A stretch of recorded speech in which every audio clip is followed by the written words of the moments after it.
chat about things as we go live? What could we Everyone's- possibly have to rant about tonight? I don't actually have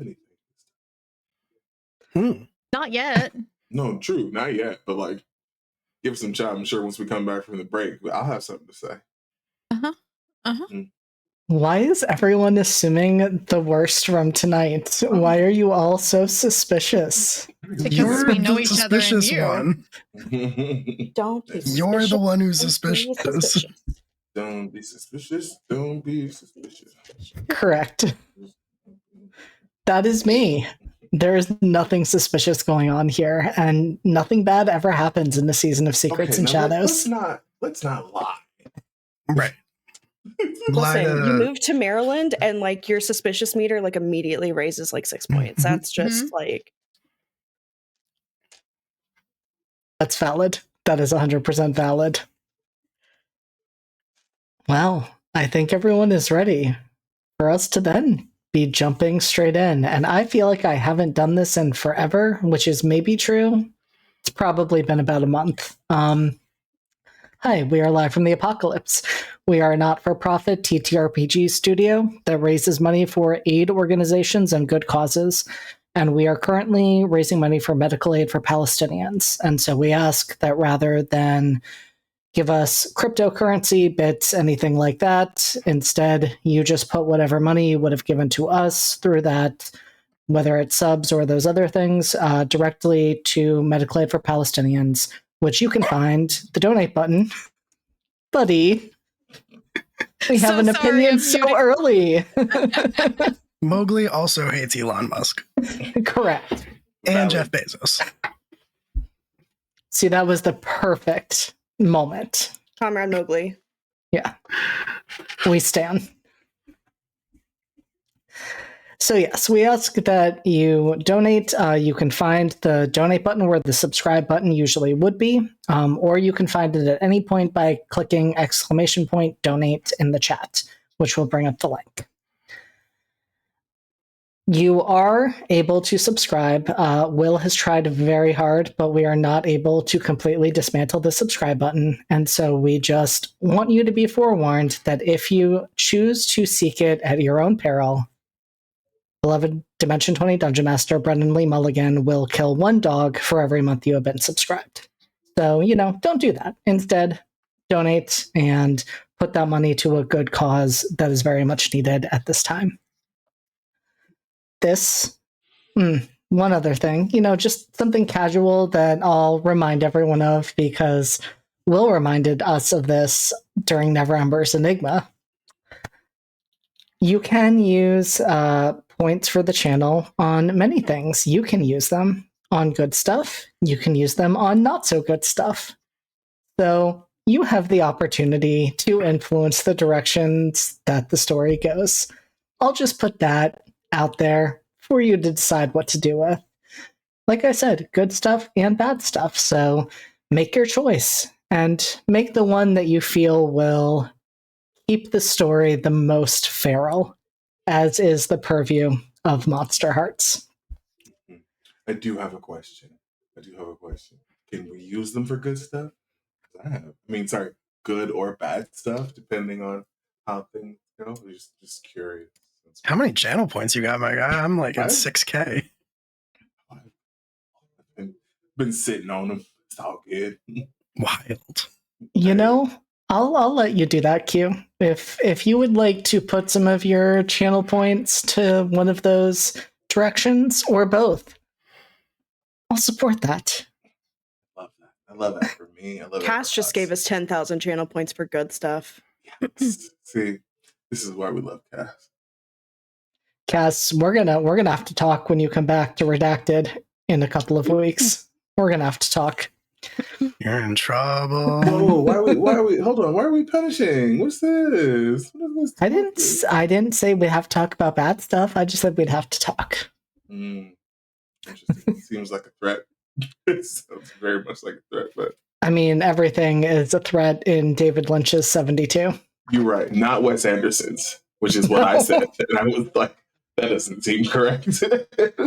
I can't lie, I lost my shit when I was editing the Tenebrous VOD and I heard you say that, and I was just like, that is a very different vibe. Very different, but I was like, wait a minute, that doesn't sound right. Yeah, it's one of those guys. I don't fucking know. At some point, I'm going to have to ask how you mixed up David Lynch and Wes Anderson.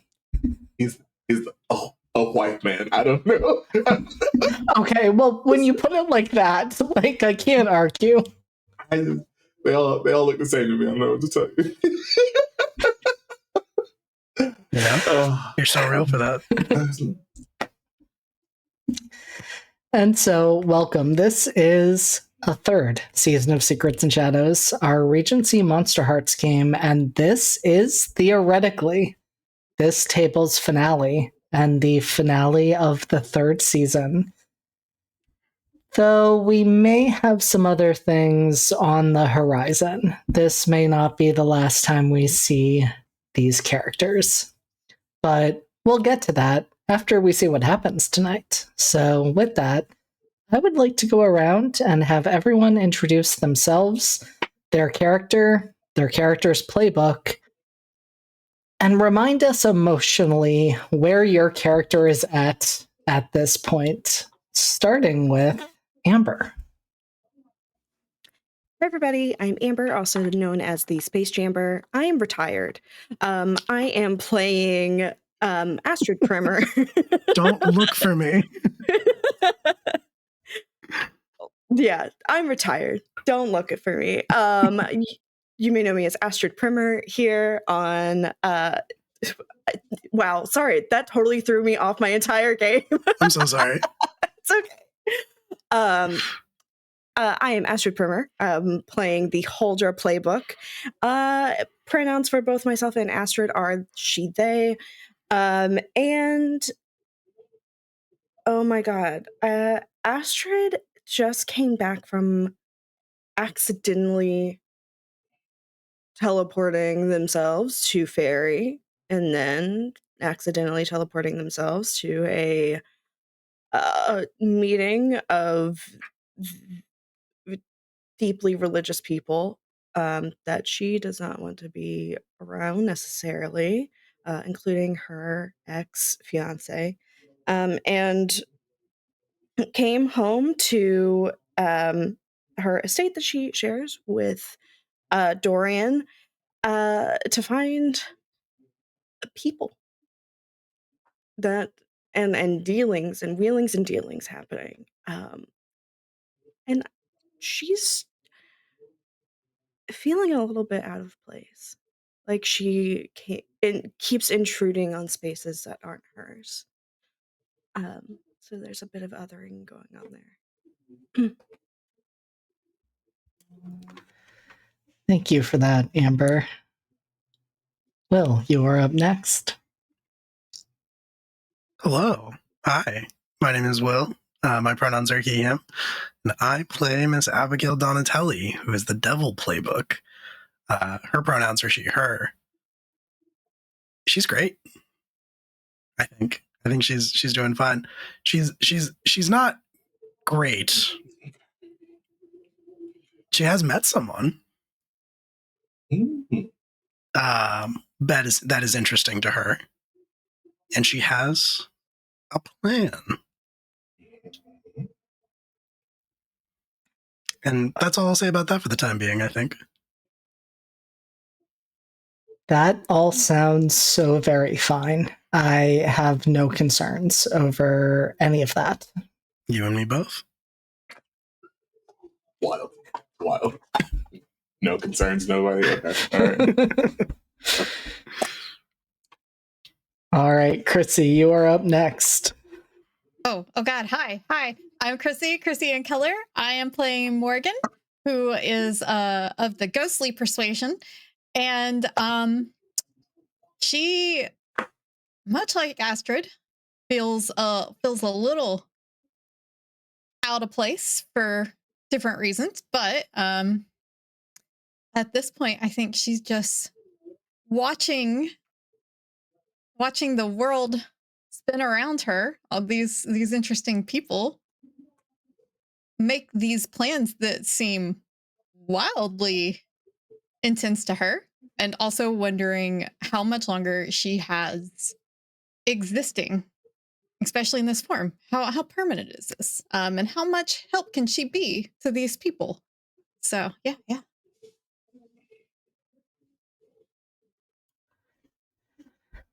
All kind of valid emotions to be coming up and questions to be asking. It has been, I mean, we, talked about Redacted being David Lynch's 72. We have been in the same 24 hours here.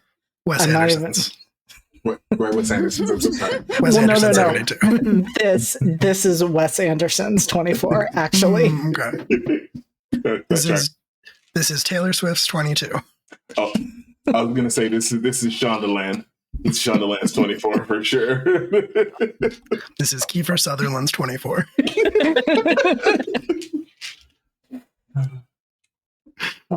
All right, and last but not least, Q. Hi, me. Hi, I'm Q. He, him.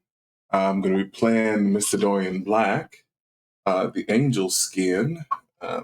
Also he, him, and he's. It's been a time, certainly. A lot of ups and downs in a very short amount of time. He just got back from being in heaven against his will. He may or may not have at least maimed God. We don't know if for sure killed. But yeah, so he's dealing with a lot, some guilt for a number of reasons we don't need to go into, certainly. But we're doing our best out here.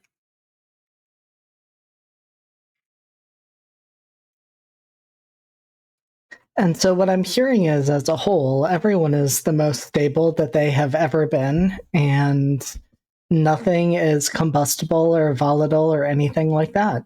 No, we all seem When you say things like that, perfectly- JD, you take a certain amount of risk. Because, unfortunately, I think this probably is that for Abigail. I think that is very fair. Despite everything.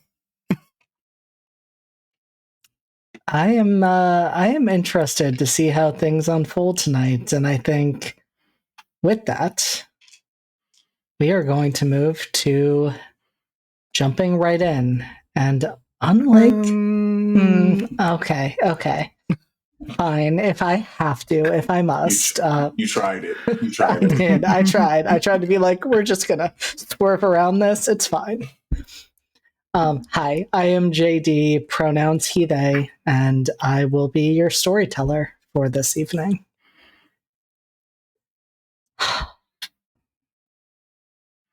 So Now sometimes you can start your bullshit. Yeah, now I can start my bullshit. Listen, I'm not starting any bullshit. As far as I know, all bullshit is completely brought on by the four of you and the players of the other table and choices that have been made. If you didn't like bullshit and choices that people make, you would not run these tables. Oh, absolutely. And I would not run Monsterhearts. Real. So sometimes when we begin, we get to see things that are happening in other places. Moments that could affect the world and these characters in a variety of ways, but tonight we are going to start exactly where we left off last time. Because after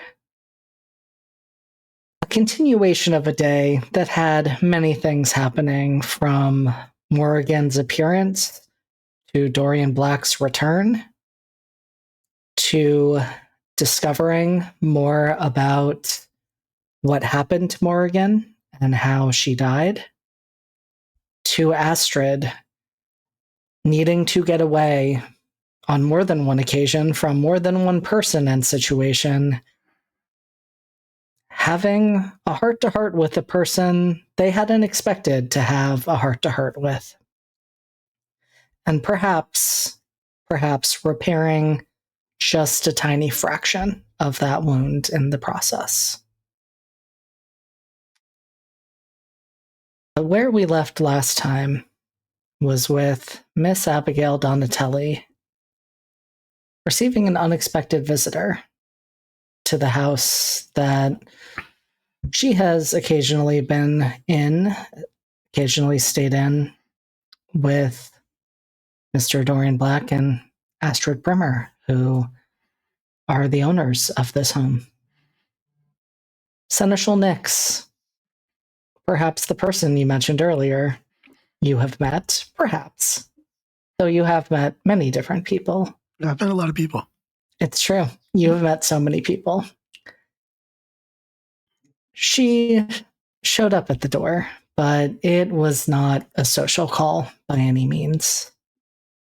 She came with the news that your missing father had been located and that his memories of you were gone.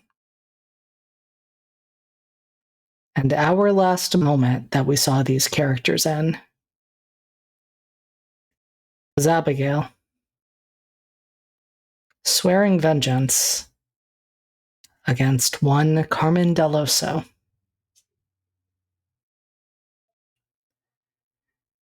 And I'm wondering, and I know it has been so many months since that last session, but as Abigail makes her pronouncements about the fact that she is going to be going after Carmen Deloso, how are each of you feeling?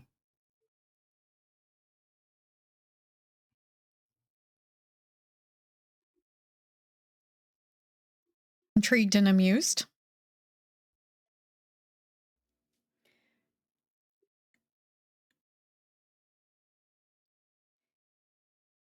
Concerned and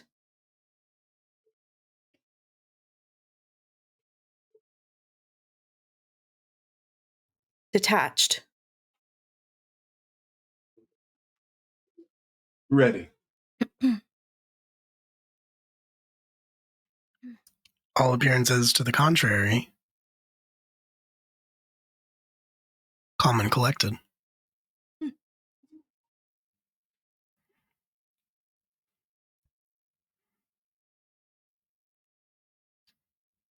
Abigail, you notice that Seneschal Nix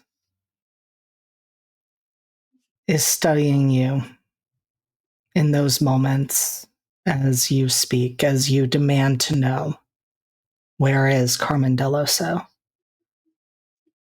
And she simply says, I hate to be the bearer of this news as well. Carmen Deloso is dead.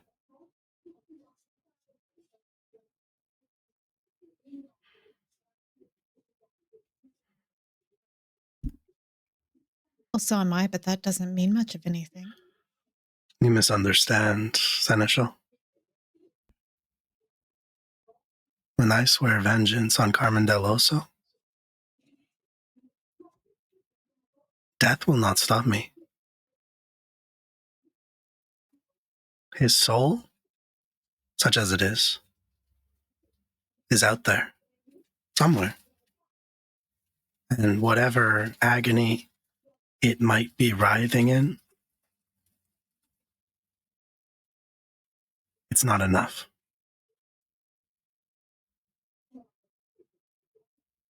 Not for me.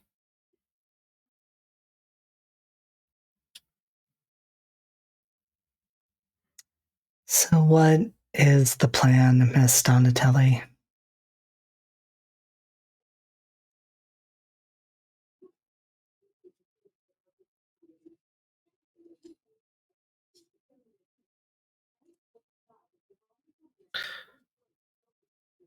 It starts with Carmen. But it won't end there.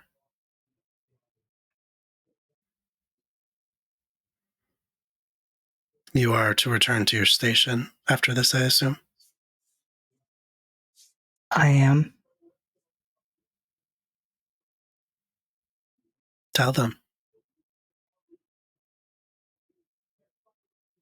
Tell everyone.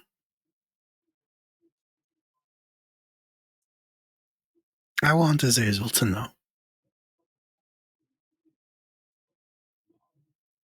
First, his puppet.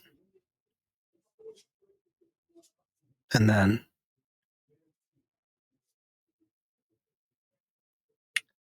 I'm coming for him.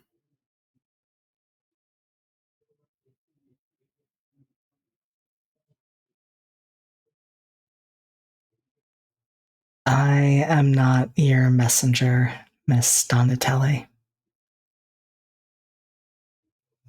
No, but it is your responsibility to report any potential threats. Isn't it, Seneschal? It is. And you know that, Miss Donatelli.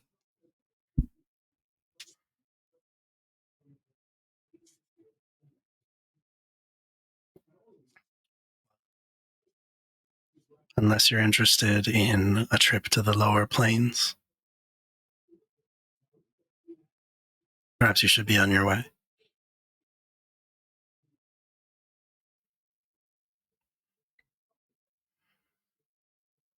And she stares at you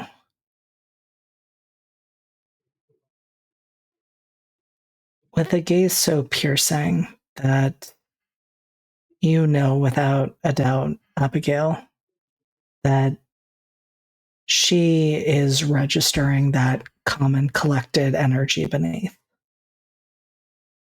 She doesn't comment on it. She just nods and says, "Happy hunting." And then turns to leave.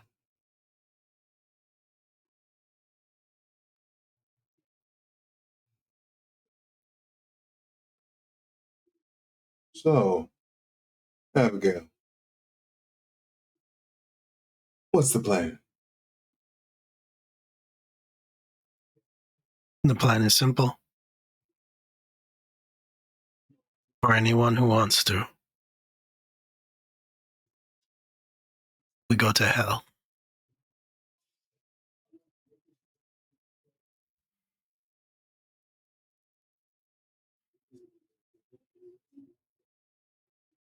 And then what? We become caught up in a senseless war that we really have no place in furthering? Then I find Carmen. He has spent the most time with Azazel. He must know something. Hopefully, how to kill him.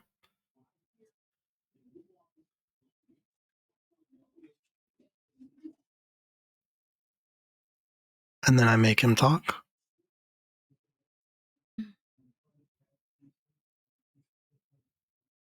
I think it will be quite quick, but it would be a shame if he tried to resist.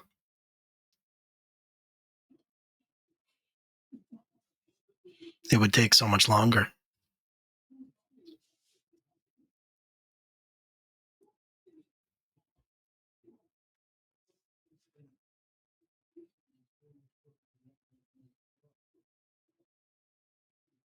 I'm not personally well versed in the art of persuasion, but I would love to learn from a master.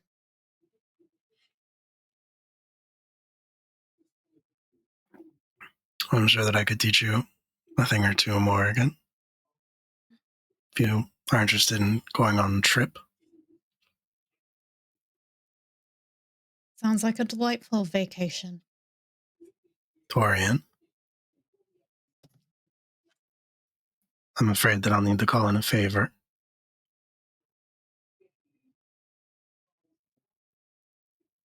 Very well.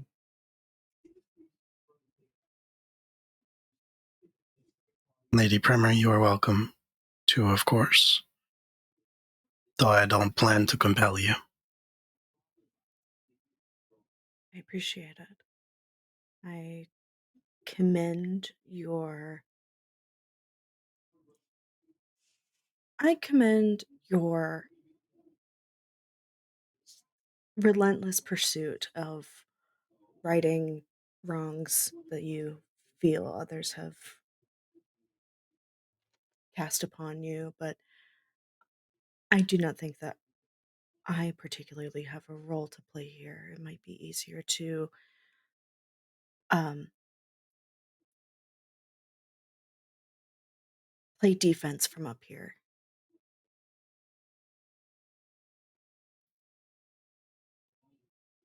Is there anything that you needed achieved with any of the seneschals?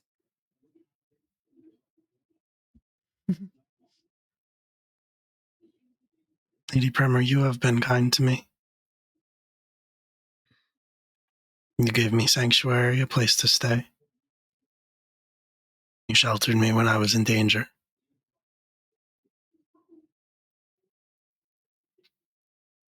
I'm not sure you think of me as a friend, but I certainly think of you as one. And if you want to stay behind,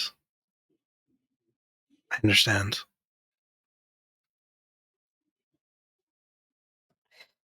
But I do think that you have a part to play.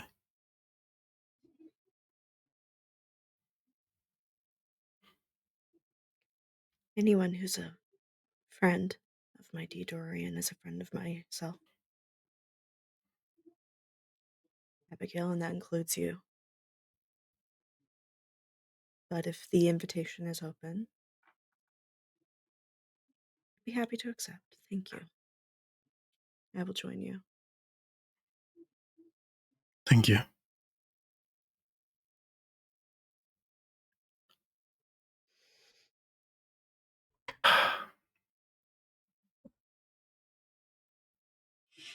I'll need to make some preparations. Dorian, I'll need your help. All right. Let me have a conversation with my fiance first, if you don't mind. Not at all. Well, Abigail will offer her arm to Morgan, Morgan will take it. and they'll give them some privacy. As they're walking away, you hear Morgan go, "So I'm a little rusty. That thing with you and the seneschal, are you flirting or are you fighting?"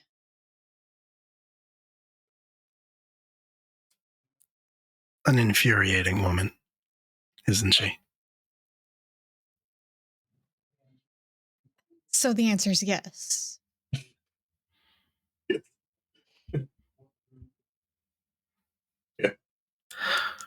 Mind your manners, Morgan.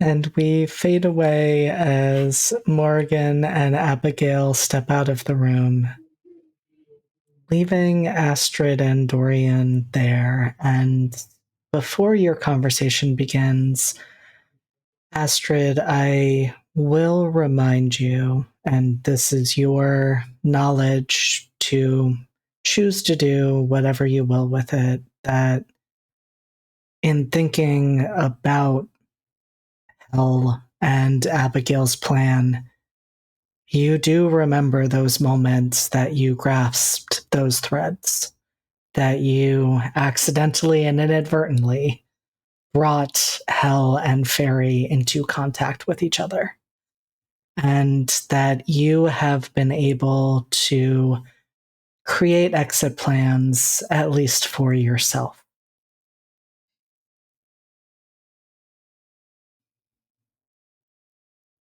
Okay. Thank you for that reminder. It has been over a year. So, There was a reason I wanted to highlight that, because there may be a variety of roles that Astrid could play in this as they choose. wonderful.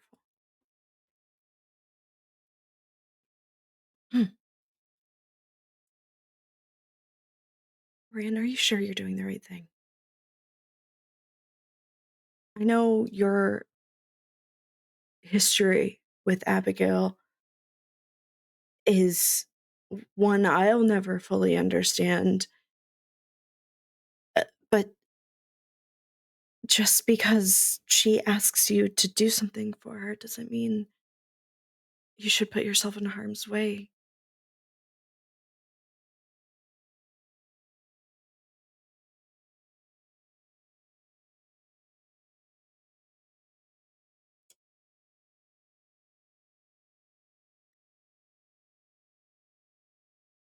Q, I think you might be muted. Yeah. I was. I'm not doing this for her. While the relationship wasn't always the best, I owe her father my life.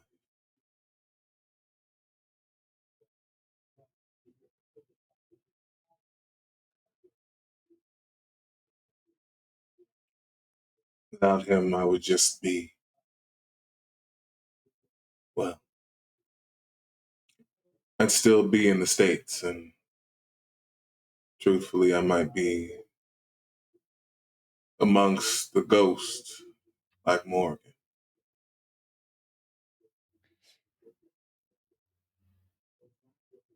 That's fair. I do concede to that point. I appreciate you right sizing my worries there.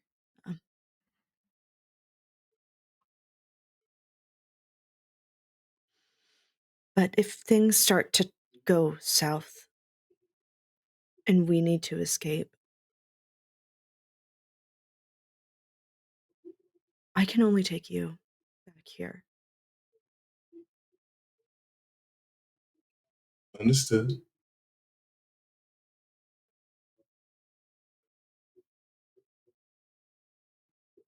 I'm going to do my level best to make sure that all of us make it out of this in one piece. I've abandoned enough people. I'd know what I mean.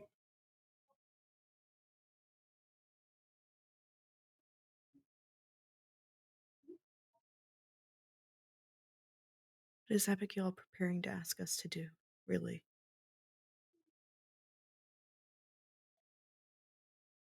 There was a statement between us, sort of punctuation at the end of our conversations. Till it burns.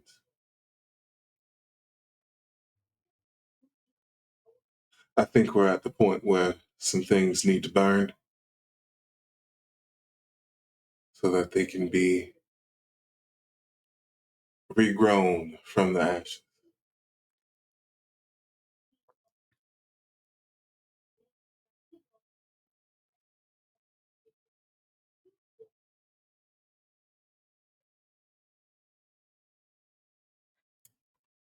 I mean, how do you make barren soil fertile again but to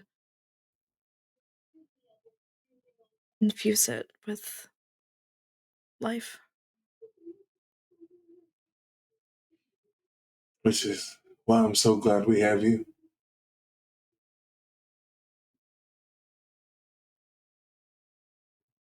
You are a wellspring of the energy that is anathema to so much outside of this realm.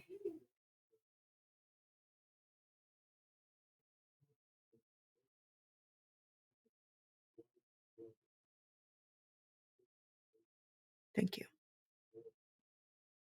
Of course.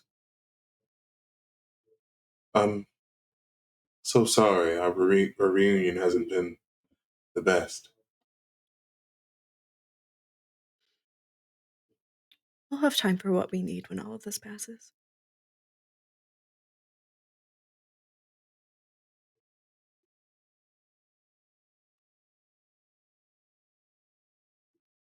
I love I you. have full confidence in you to do what you think is best.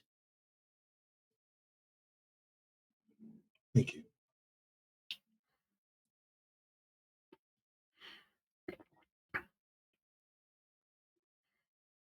No matter what Sure. happens, I care for you deeply, and I'll always love you.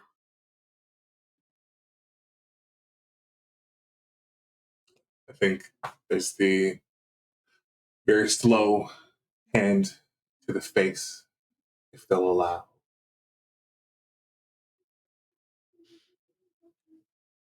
Going for a kiss.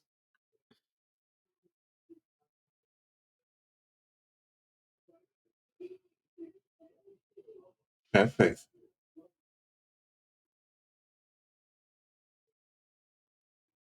Gonna be all right.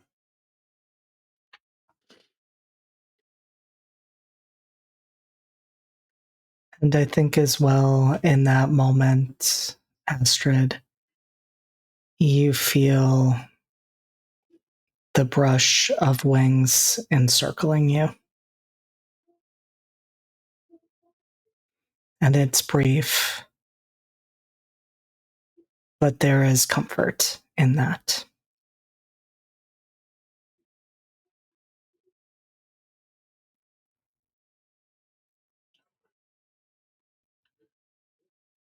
I should get these plans in motion so we can get this taken care of, yeah? Mm-hmm.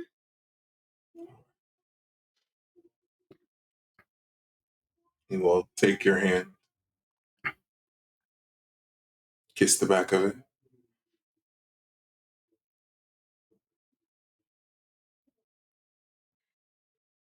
I think as Dorian leads the two of them away, Astrid is still holding his hand, is still a couple of pieces behind, but with her free hand wipes away just a couple of mournful tears that were collecting in the corners of her eyes. Probably something Dorian wouldn't see.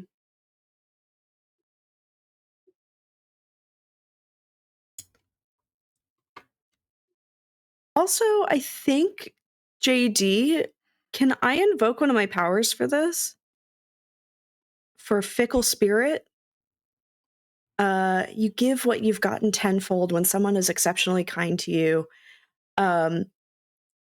They will find or achieve something important they need and gain experience in the process. Absolutely.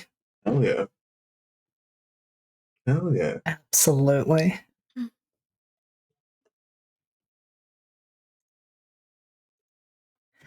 What does that look like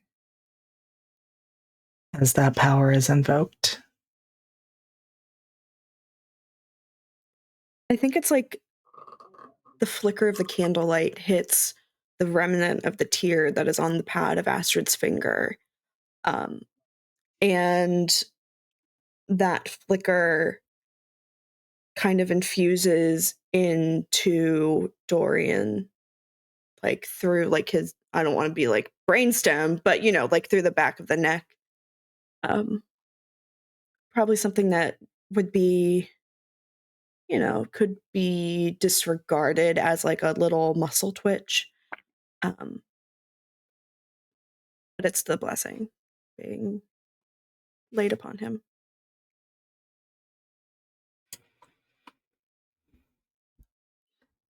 And as Dorian and Astrid step into the other room, where do they find Morgan and Abigail? I think Abigail is probably over at the bar cart. Has a glass with some probably whiskey, it looks like, in it. She's trying very hard to stop her hand from shaking. I don't think she's saying anything.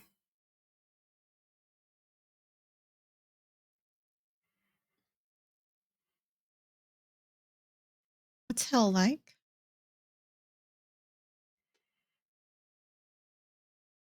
Depends who you are.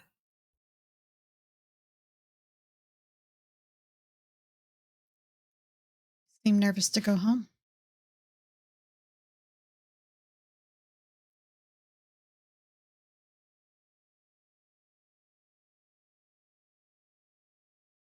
I don't mean to be thoughtless, but I think if you could remember your home, you'd recall why people might be nervous to go.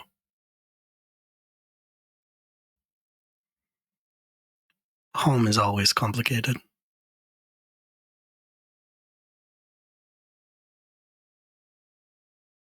Even when it's hell.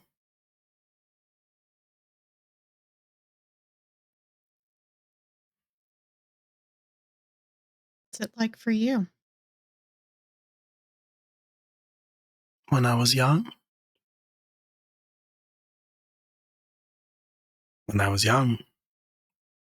was a lot like this. Palaces, parties, anything and everything that I wanted, that I could ask for.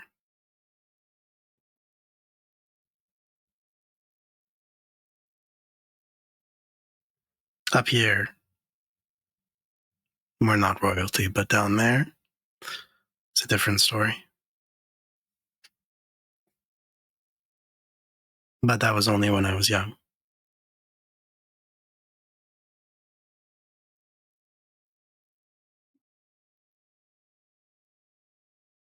What do you expect to return to now?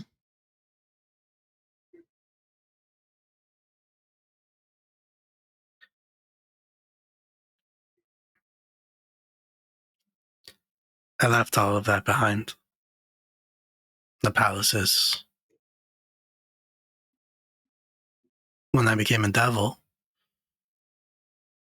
I struck out on my own. Took to the streets. I saw what things were really like.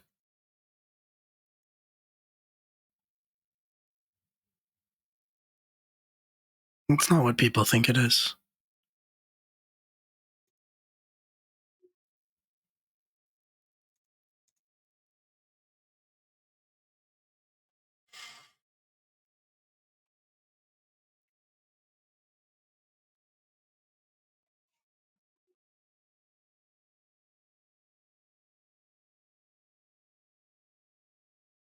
Hell is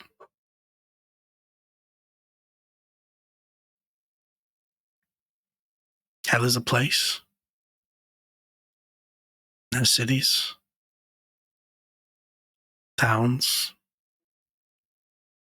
everything you might expect. But the torture, the suffering,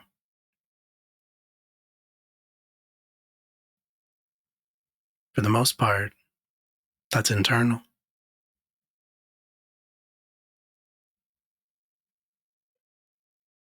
It's what men believe themselves to deserve. What they feel inside of them. The remembrance of all of their sins.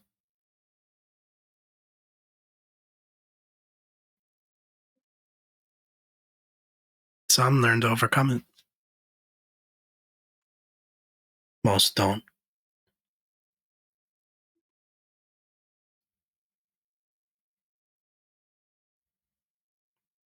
What do you think you deserve?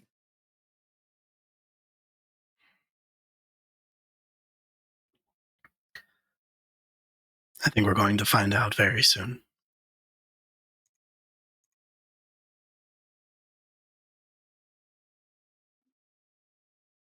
And what about you?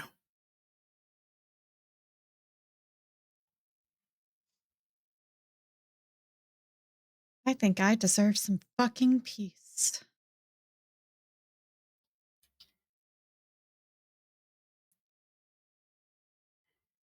Then let's go see about getting that for you.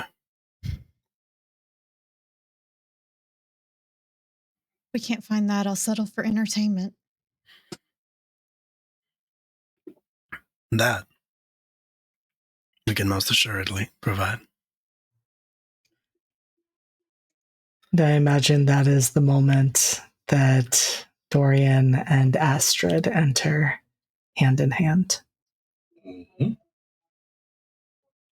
All right, Abigail, let's get to work.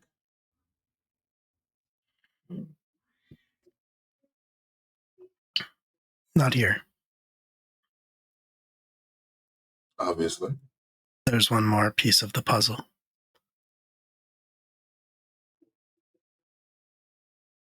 And JD, you might have to remind me because it has been a long time. But where might I find Julius Shaw? Interesting. A very interesting question. So, technically, you are in the room with the person who could answer that. We need to find Julius Shaw.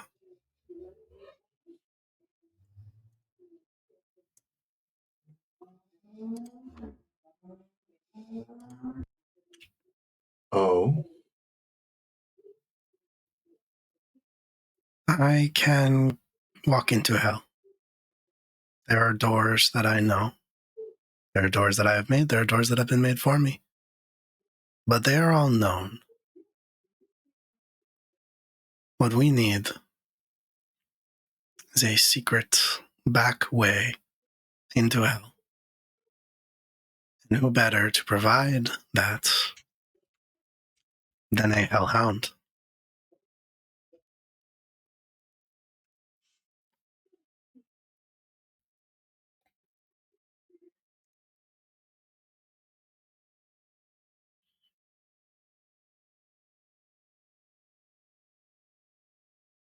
I mean, fair point.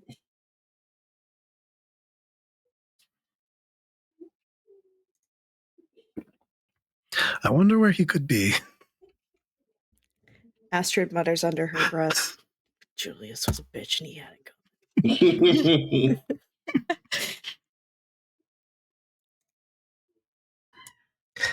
He's. Wait, JD, I do know this, right? Yes? I just saw You him. do. You I'm a just saw fucking him. idiot. Yep. You Okay, just brought I was- him. You just brought him back with you from Ferry, and he was heading in the direction of the palace when you last Okay. saw him. Thank you. My brain said, all the little SpongeBobs that are in my brain said, no, you're going to forget everything. Forget everything except fine dining and breathing. So,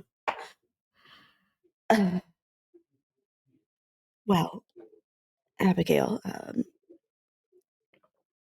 it would only be right to tell my friend if I knew information that they needed.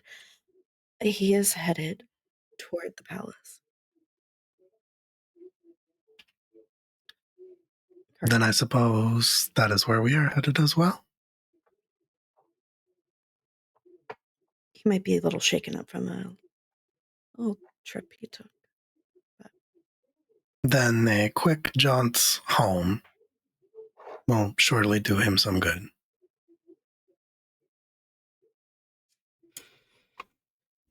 I'm And sure he so, would love to see a familiar place. and so the four of you, it sounds like, are taking to the streets to track down Julius, preferably before he returns to the palace. Mhm. Before he returns, after, whatever, find him. But anything that you want to take with you, gather it now. We may not come back here.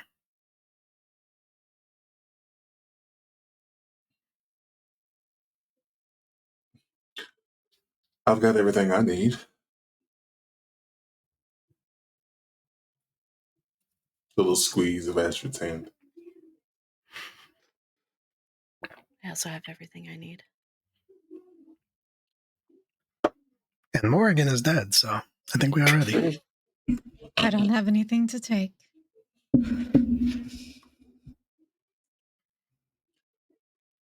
So So then let's be on our way then.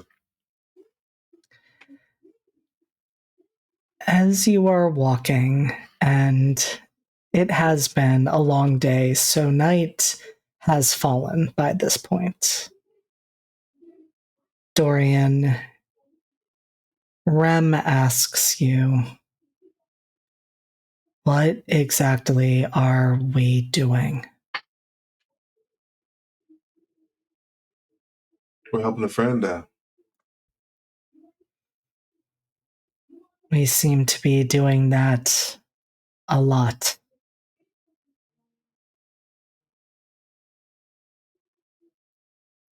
Mm-hmm.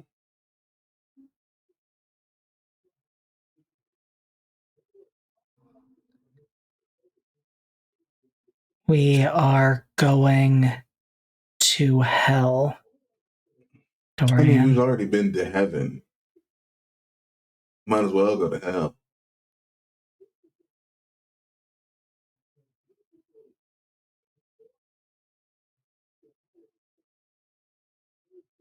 As you wish. I mean, aren't they your kin too?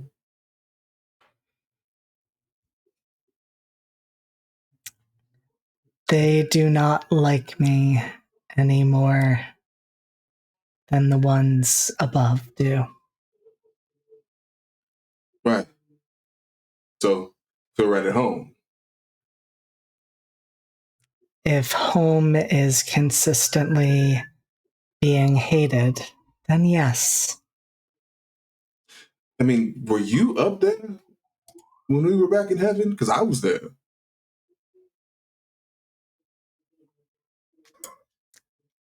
Yes, Dorian, I was there.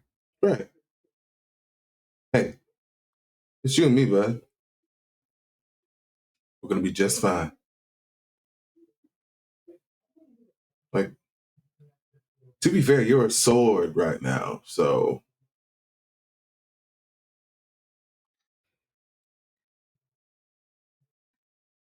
I am indeed.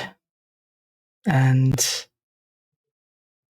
how appropriate that is that I was always meant to be a weapon. when I get a better grip on what it is I can do, I will work on making the form you take a little more one permanent and not quite so small. Never took you as a cherub, so don't work on it. Don't worry. That is the least of my concerns at this moment, Dorian. You are so worried about everything, Rev. We stabbed God.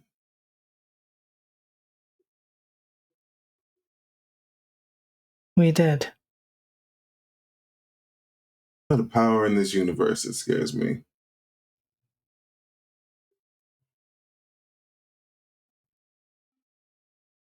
Nothing? No.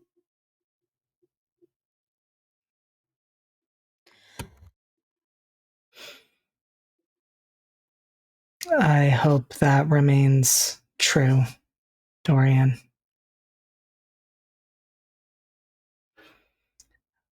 I get a sense that there are moments where you do not see the risks right in front of you.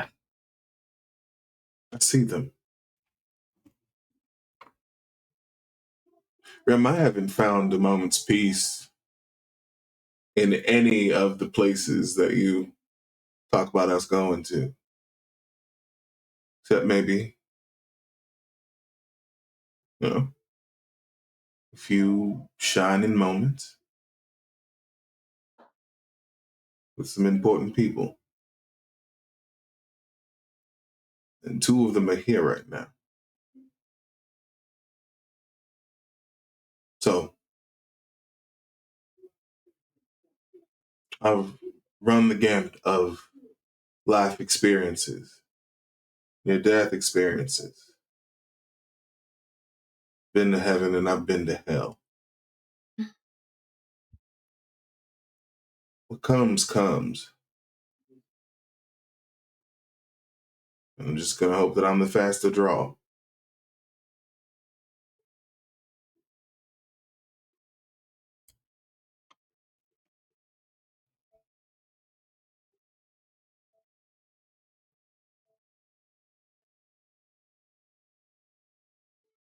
And there is a long hesitation where you know that there is something that Rem is not saying. And then they just simply say, "Understood, Dorian." You could have said it. You should have said it. Instead of leaving it unsaid.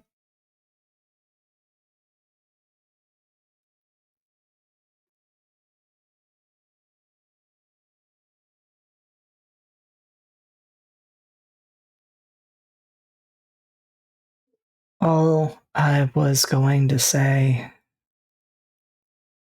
is that I worry we do not see the same risks. But as you said, I worry too much. Perhaps this is one of those times. I said you worry all the time, not too much. One of us has to, worry, I suppose.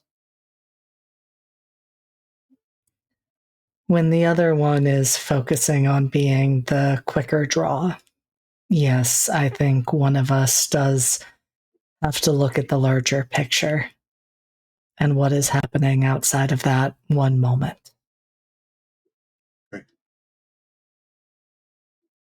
Do me a favor.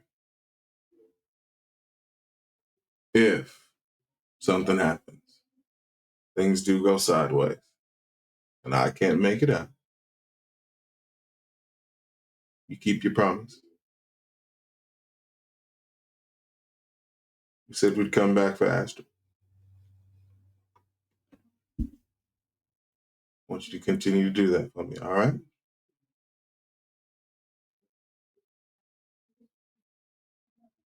I always keep my promises, Dorian. Good.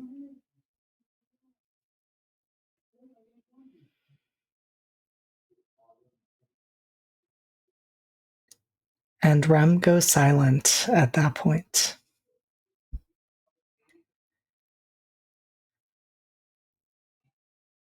I just have to ask, as you are approaching the palace, how are we walking in? Are we just going up to the gates?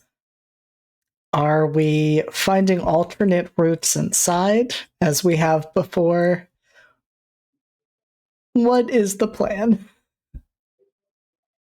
You're muted. Well, I mean, do we find Julius before he gets into the palace? You do not. Then I imagine it's like the four of us in a line, and Abigail is maybe a little bit more forward. And I think when we get to the gates, she is going to draw herself up in a way that I don't think she has since the first season of Secrets and Shadows, and say, "Miss Abigail Donatelli, here to speak with Julius Shaw."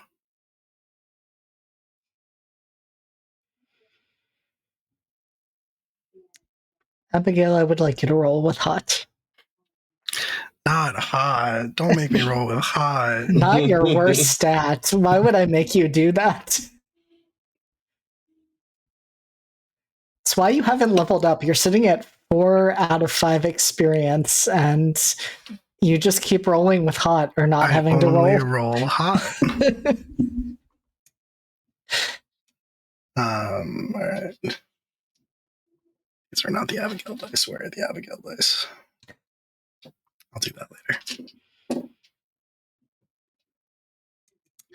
That is a 9.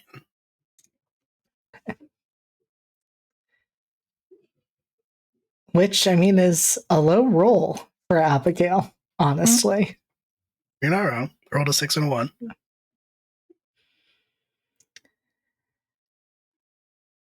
And with that roll, there is a bit of back and forth with the guards. They do not refuse you entry, but there is a moment of, it is late.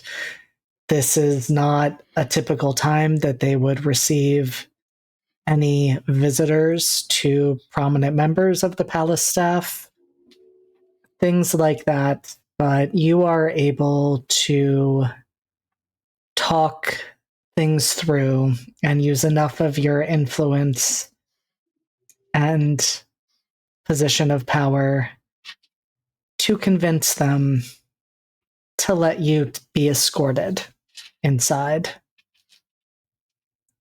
And you are likely not caught off guard because, well, you have been in the space where the seneschal stays. That is, of course, not where you are taken, since that belongs to Nyx now and is no longer Julius's. Instead, you are brought further down the hall to a door that is honestly unremarkable for being in the palace. You might actually think it's a cupboard of some sort because it is so plain in decor. They put Julius in the closet? They put Julius in the closet. Crazy.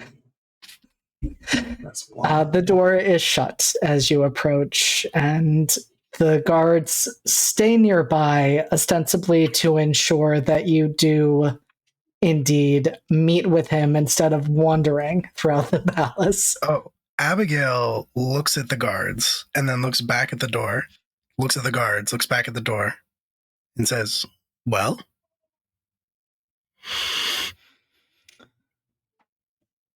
Our On the way to apologies, Miss hell. Donatelli knocks on the door and steps back. Wow.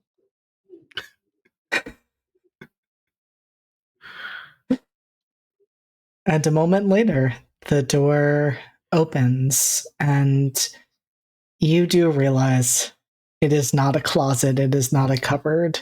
It is a perfectly fine and reasonable and well-kept room.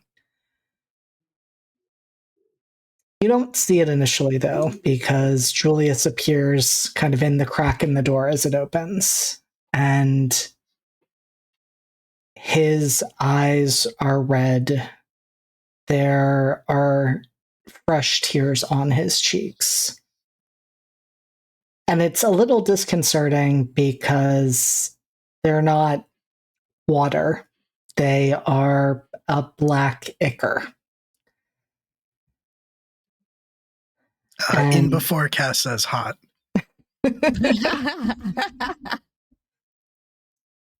And there's a moment when he sees who's standing there that you think they might just shut the door in your face. But instead, he steps back and says, "Make it quick." So sorry to disturb you, Julius. What is it? And then also registers that Astrid is there and does not clean himself up in any way, shape, or form or wipe at the tears on his face. But there is a bit of a softening of a little less hackles raised. You've caught me. Dorian is there. And that doesn't actually change anything. Okay. That initial anger and curtness diminishes. Then instead, they take a moment, take a breath, and say, "My apologies. It has been a day. What brings the four of you here?" Are we still standing in the hallway, or? No, he has let you inside, Right, and awesome. he's definitely shut the door. Abigail's sort of going to look around and she's going to say, well, I expect you'll want to get dressed while we speak. But succinctly, we need you to show us the way. The way To what? You're going to take us to hell, Mr. Shaw. By paths that are not otherwise known. And JD, I will spend the string that I have had on Julius since season 1. Oh my god.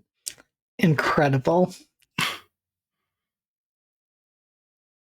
And so, in the moments before you do that, you see that all of that emotion that they were pushing down is starting to build. And he says, "And why the hell would I do that, Miss Donatelli?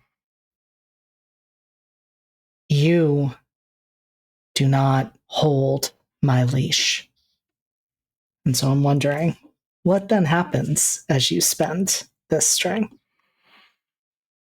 I think he says that, and Abigail raises her hand and snaps her finger, and it creates a spark, which turns into fire that spreads into a very leash-like shape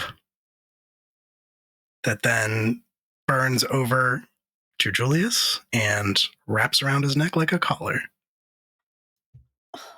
Hold on, Abigail. You don't. He's clearly going through something right now. I don't think that's. Sorry. I've spoken out of turn. I appreciate a great many things about you, Lady Primer, especially your sense of mercy. You are a gentle soul, but I'm afraid we don't have time for gentleness.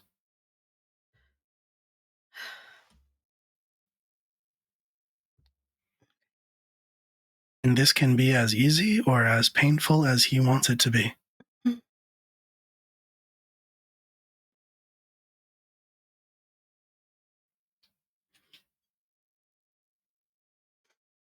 You were saying, Julius?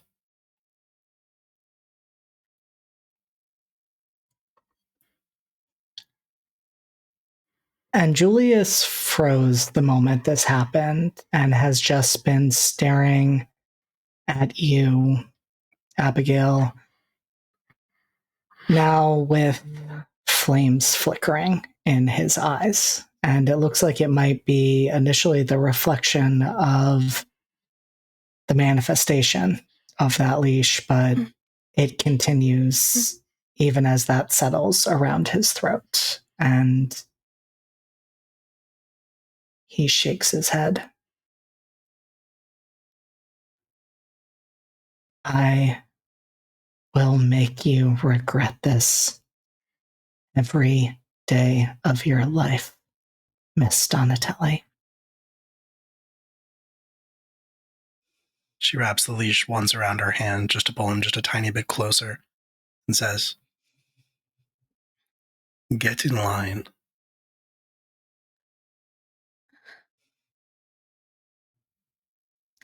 And he snarls at you. And flame rushes out of his mouth. But it doesn't touch you. It doesn't burn you. It just falls around you like rain made of sparks. Astrid buries her head, like her face, in like the crook of Dorian's shoulder here, like right here, to have plausible deniability of seeing any of this happening.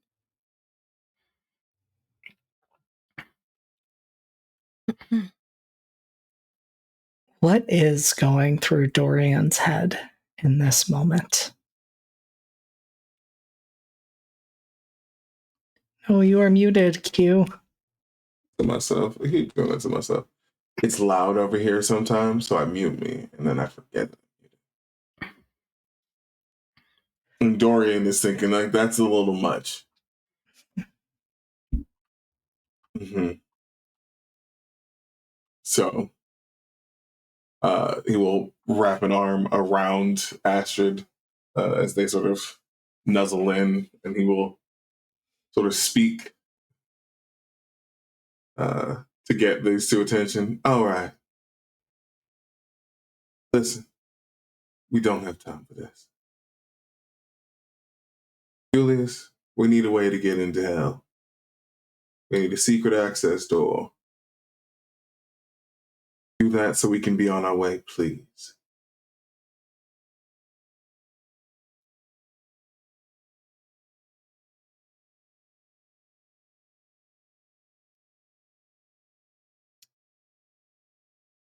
Asking politely now is not going to change what Abigail just did. And you can deal with that afterwards. Oh, I plan to. Great.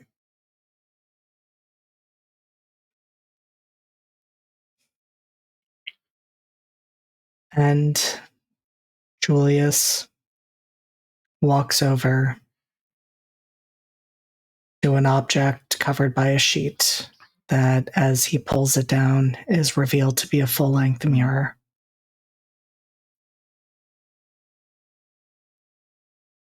And assuming Abigail gives enough of the leash for him to be able to move,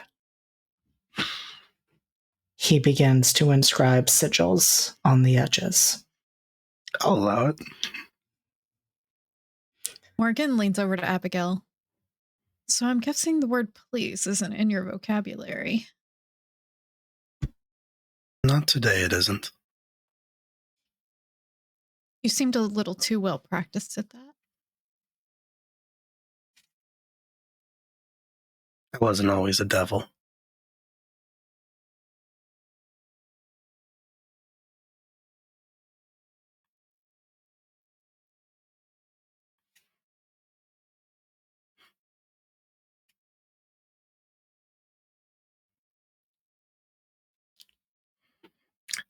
So when Julius finishes... I just wanted to see if Chrissy was going to share the thoughts that clearly just went through her head. No, I don't need to. They're all over my face. I know I don't have a poker face. Let's just... Read those pretty clearly. And so, yes, well, as Julius finishes, the mirror shivers and trembles, and then it is no longer reflecting the room back. It is reflecting darkness lit with what seem to be torches.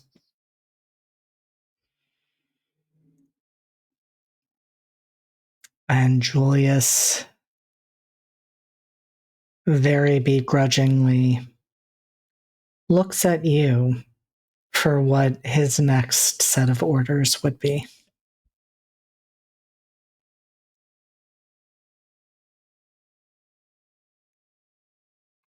Where does it lead?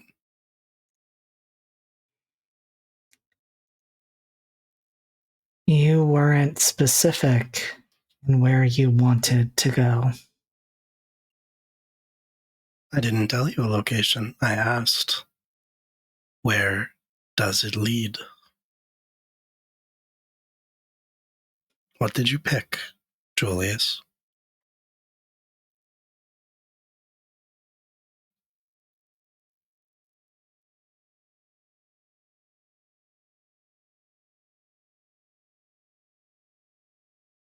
It will bring you straight to the center. So I hope that is where you would like to go. Abigail will walk towards the mirror. She'll give a satisfied nod, a little bit of a smile, look back at the others, and then walk towards the mirror. You could be generous and give him a good boy. Chrissy, come on. I was gonna get to... God. Let Will practice being a top for once. This is Gabumon all over again. I'm so sorry. This is Will's first time being a top. Let him Clearly. play. That's why I'm so bad at it.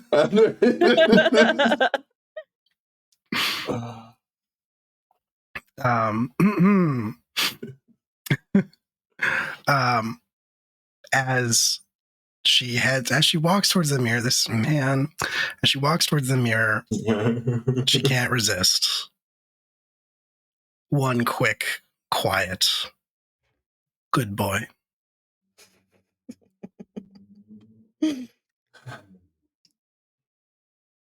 Just couldn't help yourself being the worst, huh, Abigail? I'm going to walk forward with Astrid.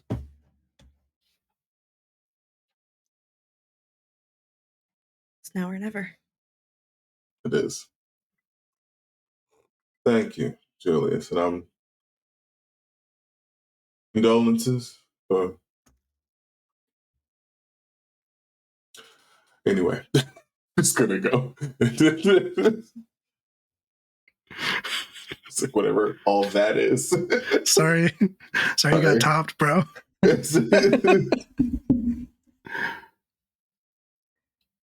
And It's okay. We all knew that Julius was a little bitch boy anyway. We sure did. Sure is. He do be licking boots for fun. he had had so much growth, but that is okay. Listen, we don't kink shame here. We kink same. We do kink ask why, though. It is true. Abigail, do you let go of the leash, or do you take Julius with you? I don't think she takes... Yeah, I think she lets go of the leash.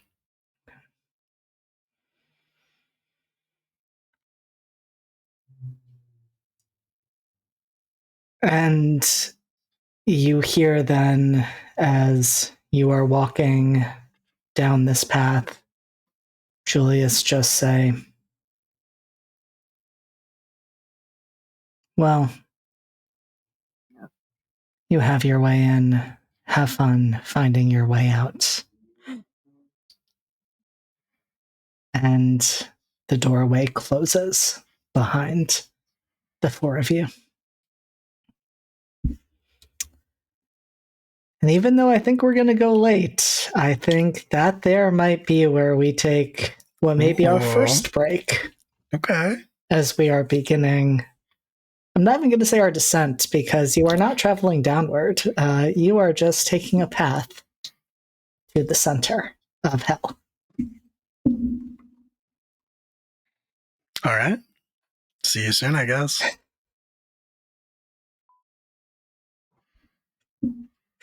These are lands. Okay, we don't need that one. We are having a time here tonight, and I love that for all of us. You have all your boxes? All the ones that were within reach. Also, that was real loud for no reason. I do apologize. Hey, why do you need your magic cards? You knit. We didn't tell you I looked about through my magic cards. The second half of this stream is just the characters playing Magic. It's true. Yeah. And actually, absolutely. Q's no longer going to roll dice. He's just going to choose a random card, You've and that activated card my is trap going card. to decide. Yeah. Hey, that's Magic. I played that. It's not. Oh god, Dorian would have a blue deck, wouldn't he? Shit. No. No. He's white and black. I can know. Hold on. Now I have to think about all my characters as fucking magic combinations. That's wild. Abigail might have a blue deck just to piss people off. Yeah. Oh no, for sure. You're blue-black all day. Okay. Mm-hmm. I think he might be red, black, white. I truly just know blue deck because, and I will take a shot later, Will, the lead singer of the Mountain Goats plays Magic, and he specifically has said on multiple podcasts that he only plays blue to piss people off. Hell yeah, Will. To your health. Yeah, no, that sounds correct. Yeah. Blue likes to tell you no a lot. If you're new here and playing along at home, you take a shot every time Amber mentions the mountain goats. Oh, I okay. saw them for the 11th time this week. It was great. We love that for you. Like We do 11 love time that for you. period or like 11 time this year? Oh, period. Oh, okay. One time All I right. saw them 9 times in a year, though. So it's 9 times and then 2 times. And then 2 more Okay. times. Because I wanted to be clear. When you said that, I was going to break it down way more. He was like, no. 9 Couple, okay. like 3 times a year. No, just No. 9. 9 Just times. 9 Yeah. and 2. And then 2. Yeah. Or I guess Yeah. it's 9 and 1 and 1. 1, 9, 1. Oh my god. 9/11. It was right in front of us the whole time. Wild. Anyway, so we're going to hell. You So are. no. Sorry. I've also gotten distracted thinking about magic cards and thinking about who would eat the magic card in response to LC. win a match. Well, LC, but which character? I But think which Carmen? LC character? Right. All of them. No, which Assassin's character will? Okay. All right. Oh, Carmen. Obviously. Carmen. Yeah. It's Carmen. It would be Carmen. Oh. It would Without a absolutely be Carmen. Fuck. I was going to say JT. Octavia? Oh, Octavia. Octavia. would not absolutely. eat the magic card. No. I don't know that Octavia would play magic to start with. No. No, certainly not. Well, that's why Octavia would eat the card. I see. Okay, I got it. think she might just like freeze it until it just shatters. Yeah. I don't know if it is more of a Carmen thing or more of a Raph thing, but either way, that's the answer. Yes. I mean, it's the same thing with LC. I Yeah, can't tell you it's true. where the character question ends and where LC begins. It's why we're in a blood feud right now. It is. Yeah. And she knows this. I definitely did not hide this from her. You have been very open about the blood feud that is going on. Speaking of blood feuds. I was going to say, Chrissy, how's your cucumber? Nice. It's almost gone. Hell yeah. Sorry, I'm afraid someone might have like misophonia. And Oh, yeah. It's very nice of you to mute yourself.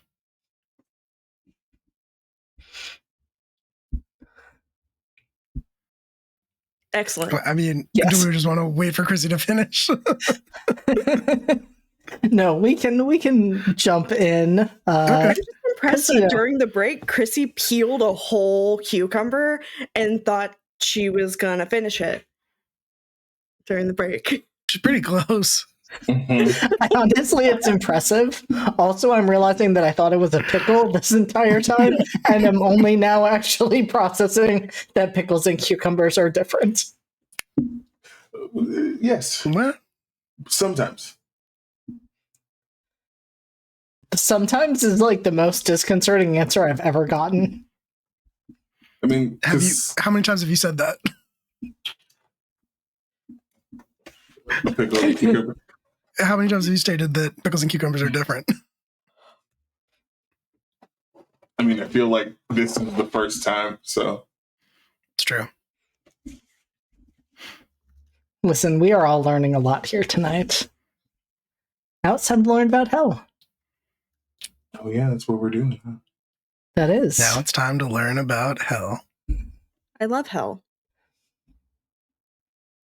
It's where we live currently. That's It's where true. I live, Sweet home. Where I live currently. So you walk out, and it does bear a striking resemblance to present-day Florida. I am so sorry. It's so upsetting. Nope, that's it. Awful. Well, that's We're the dudes done. in the secrets and shadows.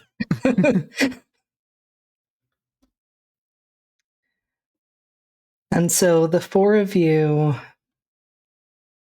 have both seen and heard that door behind you close after Julius's words about needing to find your own ways out. The tunnel, well, those of you who have not been in hell might imagine it would start to arc downward, that there might even be steps or something like that. but it seems to be going straight ahead.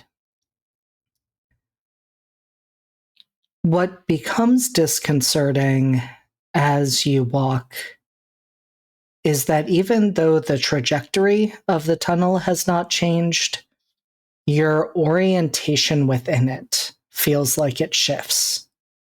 Like you are veering to the right. You are walking on what was once the ceiling. But when you look behind you, it's all even. Nothing has changed. When you look in front of you, it looks even. It's just this sensation that something isn't right. And what you are moving through is not as straightforward as the tunnel it appears to be. For Abigail, of course, this would not be surprising, especially with a less traveled road like this. It is designed to be confusing, to be disorienting. And if you had not been put on it by someone with the capabilities that Julius has, if you yourself were not a denizen of hell, this could be quite the challenge. But you know this part is going to be the easier part. You will be able to walk directly into the center of hell and choose what you do once you reach there. And so I'm wondering, as we're walking, what is going through each of your heads, and what do you communicate to one another, if anything?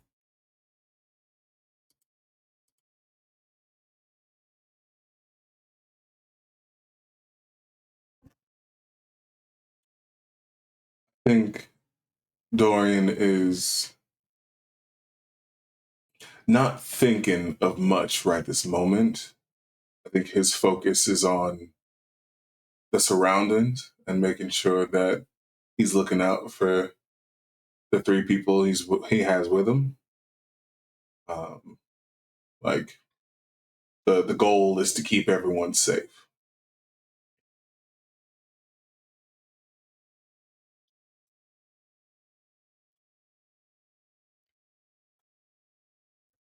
I think Astrid is slightly odd, actually. Despite being apprehensive and completely originally not wanting any part of this, she knows that being down here often was something that was possible in a different timeline with a different life and with a different potential spouse. And this could have been a regular occurrence. I think she's torn between rejoicing hell not being a part of her regular experiences, but also there's like a little bit of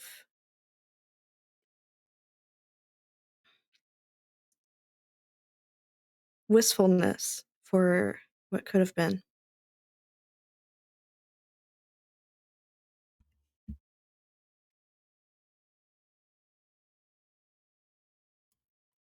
And what about Morrigan, who is having an experience she has not had before?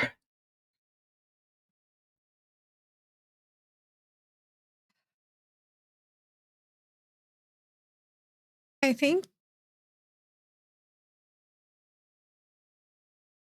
she's kind of wondering whether she would have ended up here had she not ended up as she was. And just kind of looking around curiously, figuring out where her place would have been if so.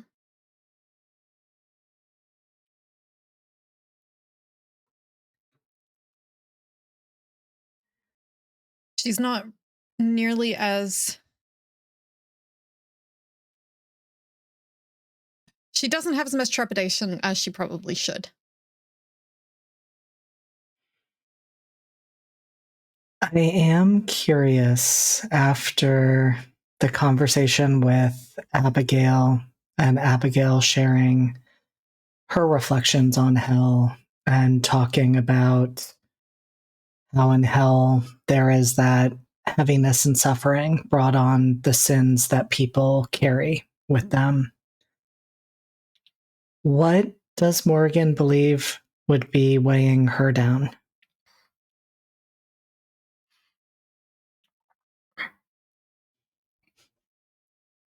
No worries at all. Sorry, my neighbor's going in and out and he's losing his mind.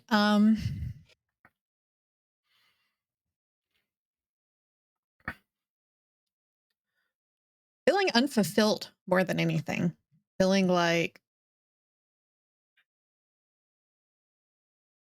she didn't accomplish anything in life.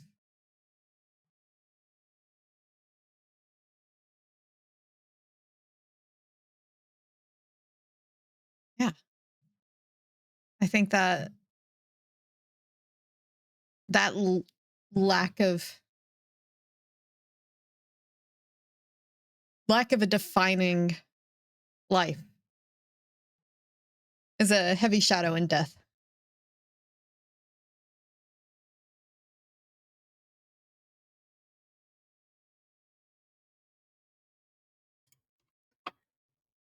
And last but not least, what about Abigail? Abigail is feeling heavy with remorse and guilt for her deceptions.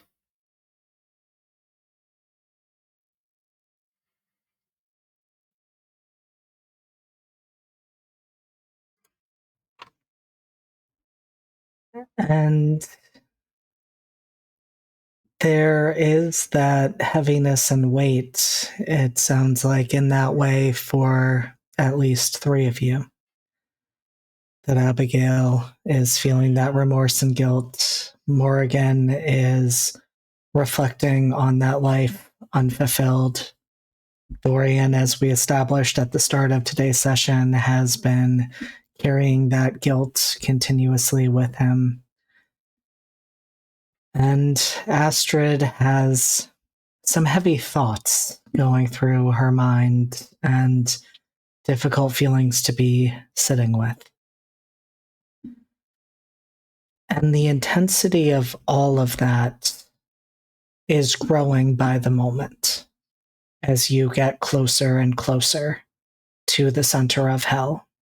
And you mark the point where that full transition happens, where you go from navigating these tunnels designed for hellhounds to enter and exit hell in ways that are secure and safe and are not meant for the group that is currently walking through them.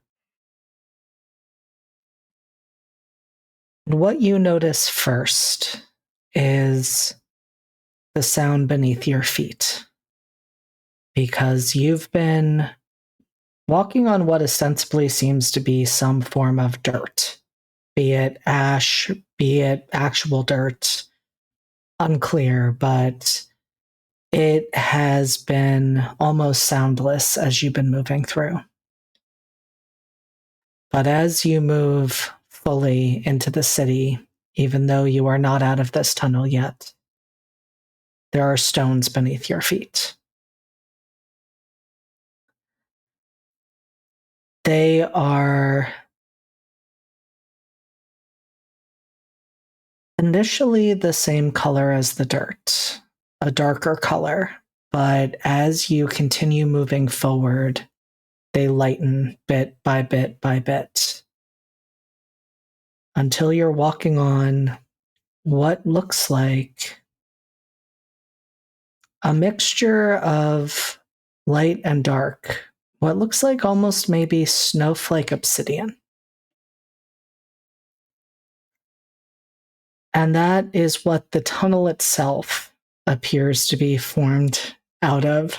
Q, you don't need to threaten me. We don't need to get out. We don't need to get out the chopsticks.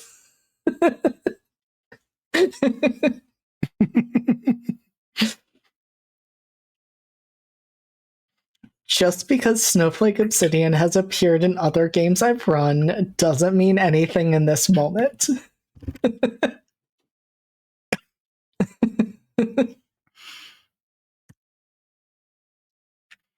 And it also is becoming less dark.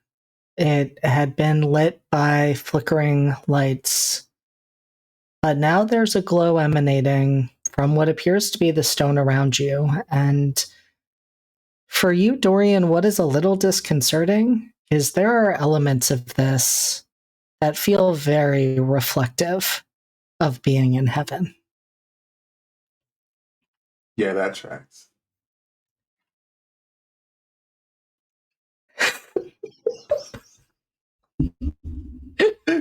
You saw it too? I did.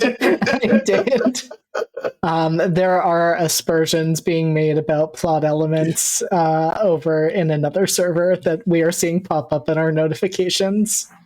It was just a stone.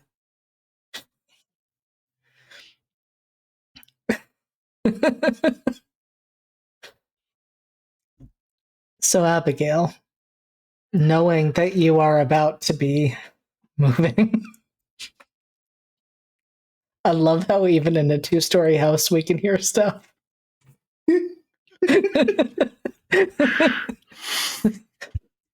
Abigail, what is the plan as you move into the city proper, the center of hell? Abigail is going to say, this way, stay close with me. You don't want to get separated. And is going to lead everyone to the palace.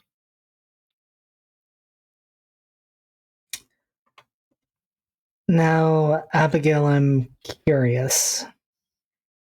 Are you going to try to navigate beneath the city as much as you can? Or are you going to go above ground and join the crowd? I think maybe we stay underground for as long as we're able to.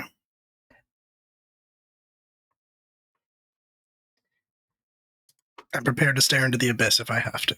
That's exactly what I was going to ask you to do. I had a feeling. I have a thing for this. You do. So, okay, this is interesting. If I get a 10 up on a roll to gaze into the abyss about a desire, I can procure take 2 forward instead of 1 forward. Doesn't say it has to be someone else's desire. It doesn't. Okay, cool. I'll take that. All right, rolling with dark. That is an 11. See, Will, I mean, it is the finale, so I guess it's fine if you don't level up, but this is why you have not been able to move above the 4 out of 5. I truly don't need more advances. I truly don't need them. You do have a ridiculous number. I have a lot of moves. And so, Abigail, you are looking... Well, let me ask you. Because, as you mentioned, you maybe have not been completely forthright. What is your desire? In this moment? In this moment. My desire is to reach the palace undetected. Undetected. Okay. And as you gaze into the abyss, what does that look like in this case? I think In this case, everybody would see Abigail starting to change. Not physically, not entirely physically, but the clothing that she's wearing, the trousers, the button-down shirt, the suspenders, it all kind of melts away. But she's not naked underneath. It melts into a black lace dress with red accents. And as that happens, her black hair grows out from the short cut that she's been keeping it in. It kind of cascades down her back, and I think entwines itself into a much more complicated hairstyle. Subtle touches of what might be makeup or might not kind of flush into her face. And she still has the horns, all of the changes that she's accumulated since season 1. But the Princess of Hell is back. And this is her domain.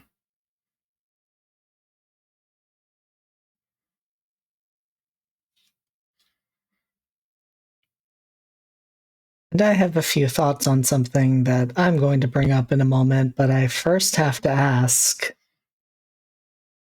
what is every other person's reaction to Abigail's transformation? Astrid suddenly understands why Dorian and Abigail dated for quite some time.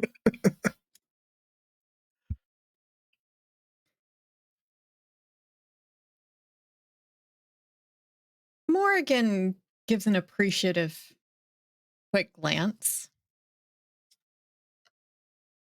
I would say she's subtle about it. Maybe more subtle than I would have been. Probably not overly so, though.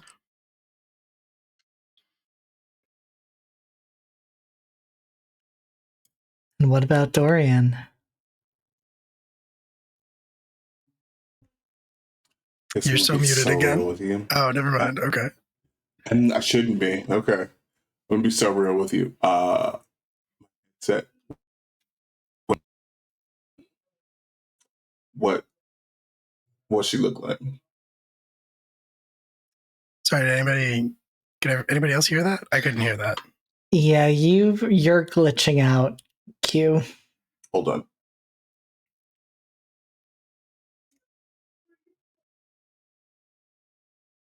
Okay. What is happening? I love this. Someone say words, please. Hello? Hi, words. Headset went bye-bye. What did I miss? Yeah, Abigail, while walking, all of her like trousers, button down, suspenders melted away, and basically she turned back into season 1 Abigail with the dresses and the roses and the makeup and the long hair and stuff. Got it. So yeah, what is Dorian's response to seeing Abigail? Why do you do this? Astrid is watching for this response. I'm pretty sure he can't hear us again. Yeah.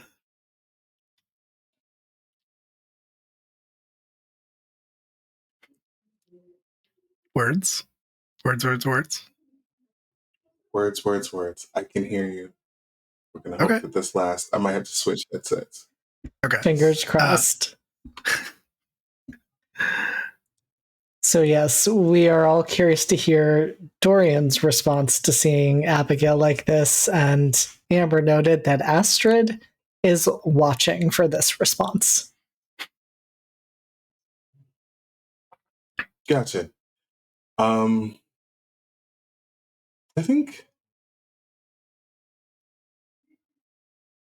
think disappointed. Very briefly.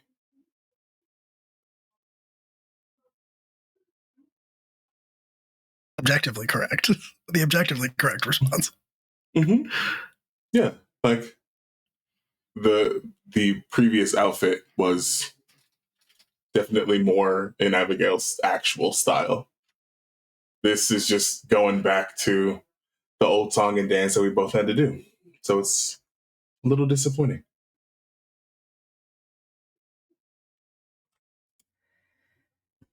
And I mean, Abigail, how are you feeling in making this transformation? A little sad, but it's necessary.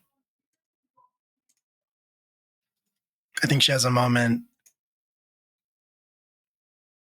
of feeling that sadness. I don't think she says anything out loud. She keeps a straight face because that's what Abigail does.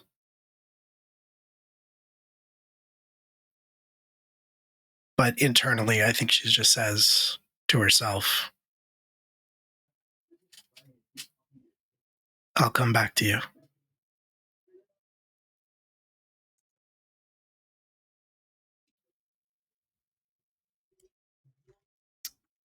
How confident is Abigail that she can keep this promise?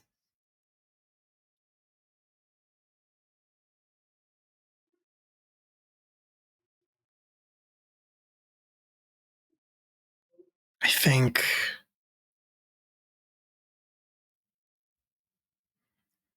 think she's more confident than she has been since her abduction. She doesn't even remember.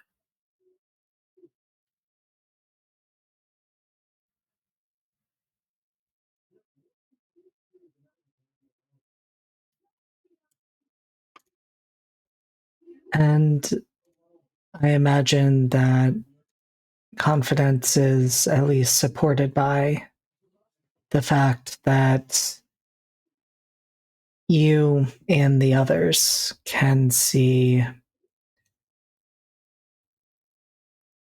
I'm imagining, but I would like you to flavor this however you want, Will. Essentially, like shadowy tendrils moving down the paths, reaching from your hands to guide you in the directions you need to go. Yeah, I like that. I don't think it's tendrils necessarily. I in my mind, I think it's more like the shadows are almost rustling and whispering in a language that no one but Abigail understands. And helping to guide you to the paths that will offer the most safety. Yes. These unholy paths.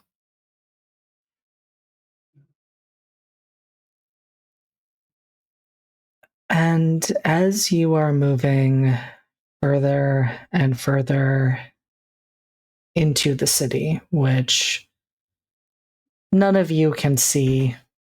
Yes, Q. I would actually like to try something as well. Please do. So I'm an angel in hell. I would like to sort of go stealth mode if I can. Just sort of like really just condense. I don't really know how. It's just more just like bring that internal and just sort of tuck it away if I can. I think that I will have you roll with trespass. Okay. So it's a -1, which is fine, probably. I will, JD, remind you really quickly that my fickle spirit allows Dorian to find or achieve something important that they need. That is a valid point. So yes, I was thinking of that, and I would want to ask is this when Dorian will use that? Do I feel like it's a mode of potential that I could use when I need it? Yes. Yes. You feel like Okay. a tingling in the back of, like, going up Gotcha. and down your spine. Then this is a minor thing. I got a 7.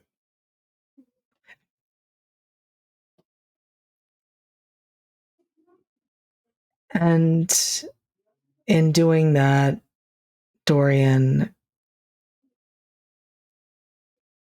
you feel pretty confident that no one no lower ranking demons, certainly no humans in hell would be able to recognize what you are. Maybe it's just Rem's worry, but you're not so sure it will work on any more powerful demons or beings. Sure. But like, I'm not entirely positive it would have helped regardless. Yep. For them, so it's more rank and file because lots of souls in hell.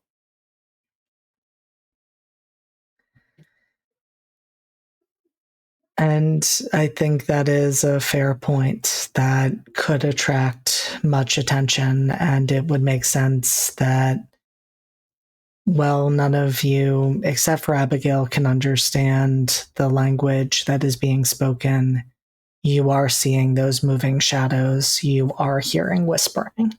And while it does not necessarily feel like there are eyes on you, it feels like the potential is there.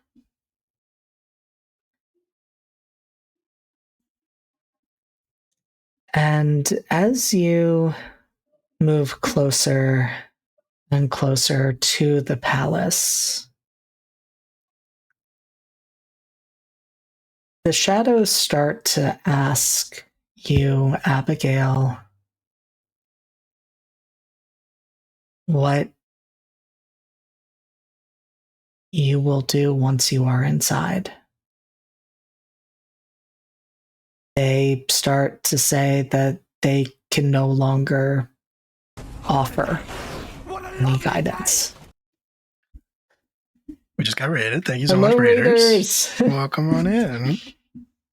We are in the middle of a nice, friendly trip into hell in our Regency Monsterhearts game, because that is a very Regency Monsterhearts thing to do.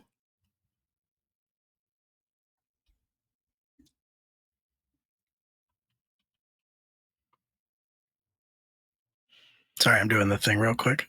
Of course.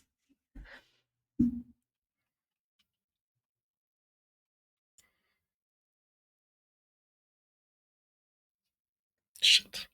It's fine. Spelling's hard.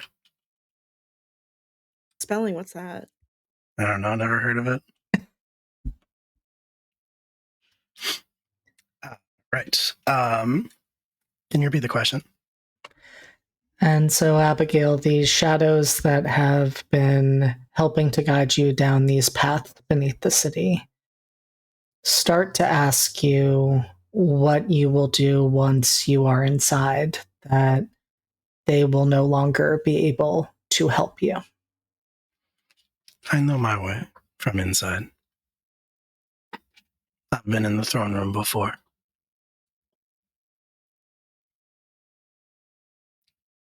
Okay, this just isn't fair. I This know, just he's such isn't a fair. sleepy little guy. Oh, Was- Frodo. Hi. Hi, baby. I wasn't even being mean to you in this moment. You didn't need to pull out the adorable cat. He literally just came over and hauled himself up. He's so sleepy. Oh, Buddy. Oh my god, look at that little face. Mm-hmm. Oh my goodness. What I'm trying to a see if I good can boy. do purring ASMR, but I don't think he's too quiet. Also, thank you for the follows. Yeah, thank you so much, everybody, for following. I can keep going. He's just going to be like this for a while. Okay, I'm just gonna have to stop being distracted because this is adorable. And I'm about to do horrible things. So, all right.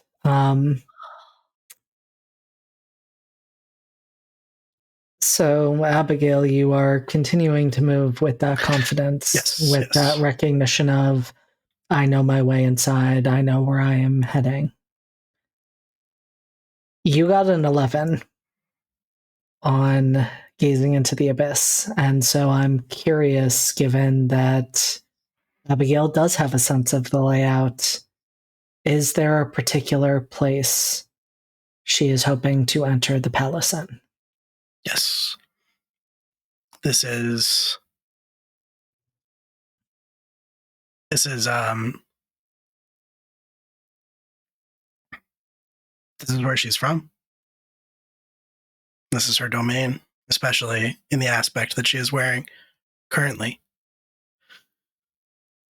And so I think when the tunnel reaches its end, the shadows kind of surge towards all of us to engulf us, and she's going to just sort of remark over her shoulder, "Don't be afraid. Don't fight it." And everything goes dark for all of us. When the shadows melt away, we are standing, all four of us, outside of the twisted, wrought iron gates, the Palace of Hell. Read in Latin, "Abandon hope, all ye who enter here."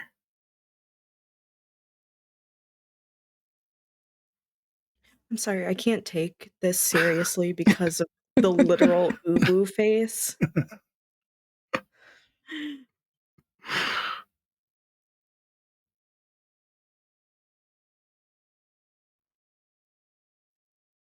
So, my first question is, when those shadows engulf you, does anyone try to fight it?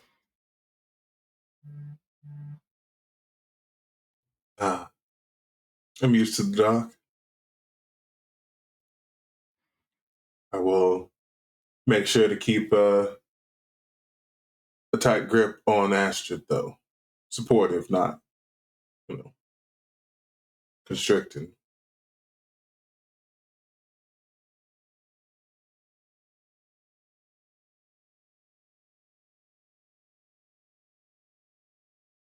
I think Astrid at first, like her instinct is to fight the shadows. Especially with like the trepidation she held earlier. Oh my god.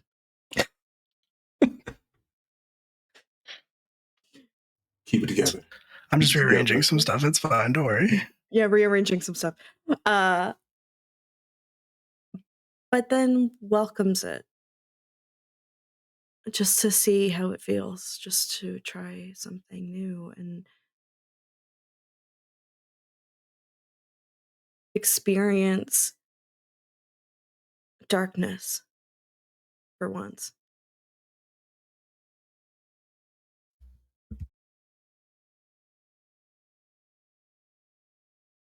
And what about Morrigan? I think Morgan experiences a very brief moment of panic. She didn't even like the dark before everything that happened.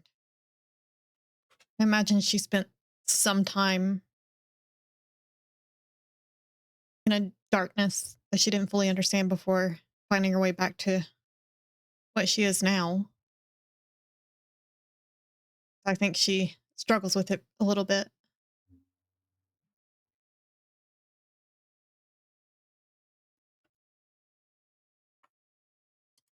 How does Morrigan make it through that struggle?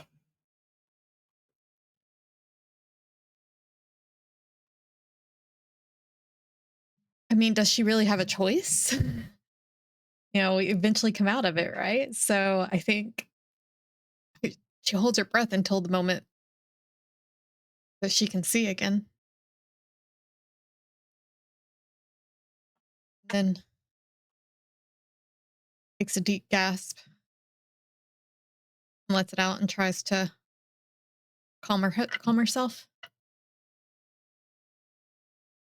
recenter.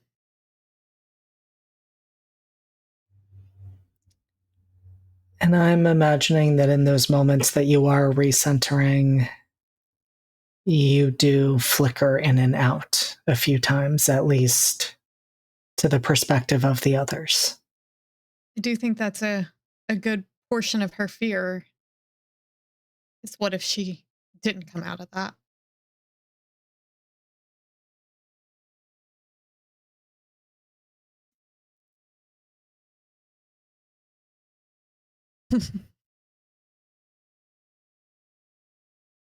And I wonder if that fear is also what helps bring you back fully.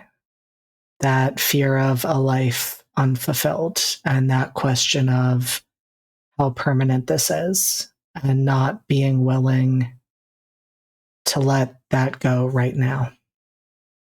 Almost certainly. She's going to fight tooth and claw to stay in existence in whatever capacity she can. She will not go quietly into that dark night.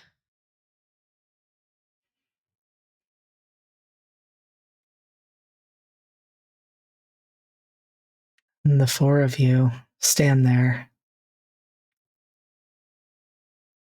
Well, this is so illegal. Like, this is uncalled for. I tried to set him down so that he would curl up on the desk, and he just kept crying. God.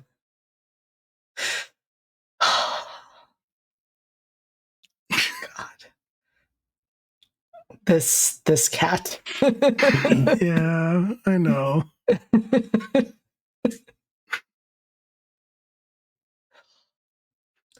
It is so hard to describe you standing in front of the gates of hell as you are I know. making his little mouth move back and forth.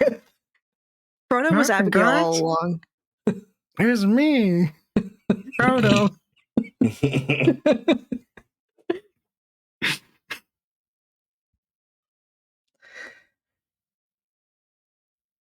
And so as you stand there, what might be surprising is that the gates open for you.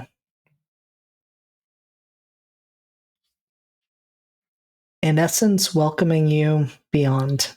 And no pressure on you, Will, but I am curious if you have an idea of what we see looming in the distance as the four of you approach the palace. Yeah, I think where we are probably is, since the palace is here, the city of Dis. Somewhere that Abigail is very familiar with. And I think, honestly, the layout is geographically identical to London, except that the buildings are like pockmarked sandstone. So, like, the same height as everything. And it's very, what's the word? It echoes London.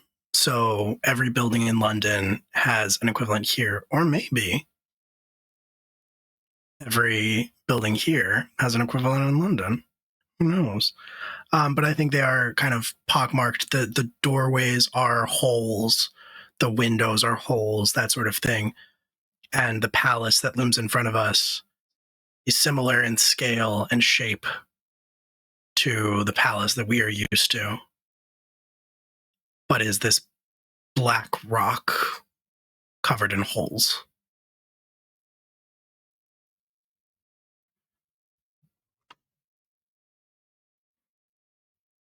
And much like the palace above, there are other echoes that we've seen imprinted on the land of London, namely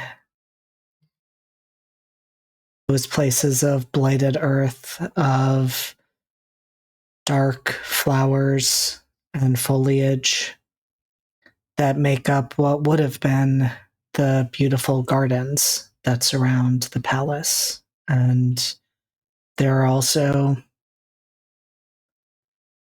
statues,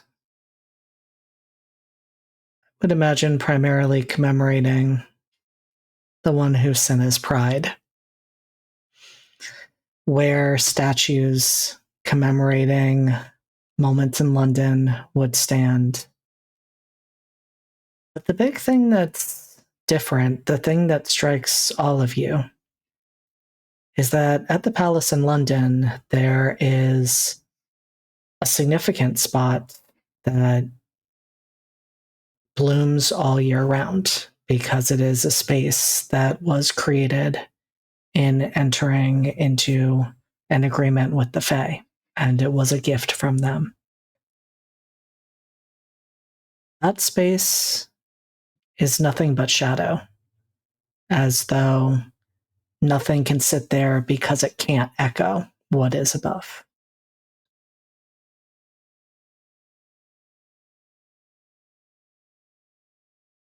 And no one stops you as the four of you approach.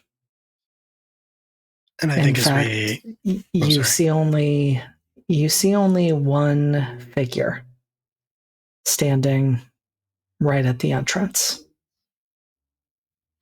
You can't quite As- make them out from this distance, but you see them.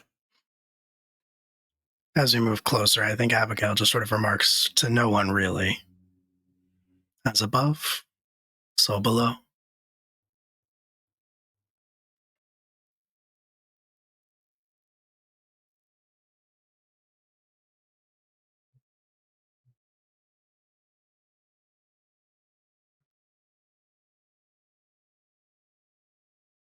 We are awaited. We should not keep him waiting. Well, Who?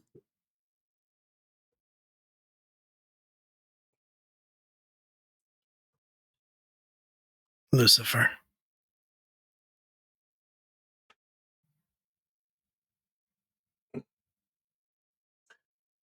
say, Abigail, when you swing, you do swing big.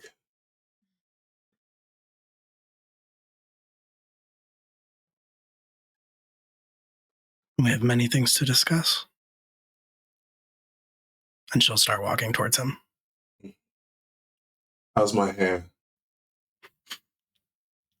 Perfect for meeting the king of hell.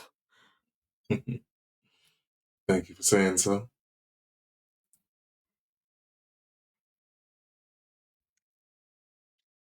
Dorian, unsurprisingly, Rem has some thoughts and opinions on this, and there is a moment where you feel your feet stop because Rem is trying to stop you from moving. This was not what was agreed upon, Dorian. He agreed to help. She said nothing about Lucifer. But he didn't ask. She specifically said that we would be going to find Carmen and going to find Azazel. And instead, we are here. Can I take a swing, JD? Yes, Since Abigail is in her element, absolutely. can she just remark over her shoulder, I didn't lie.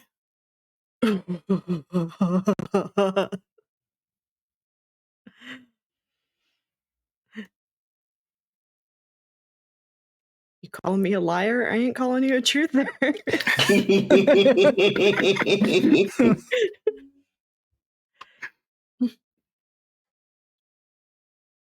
And Dorian, you just hear Rem grumble, omission is still deception.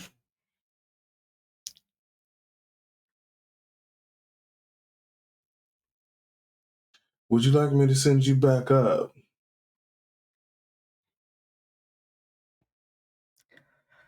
I can't exactly keep my promise if I do that now, can I? No, I suppose you can't.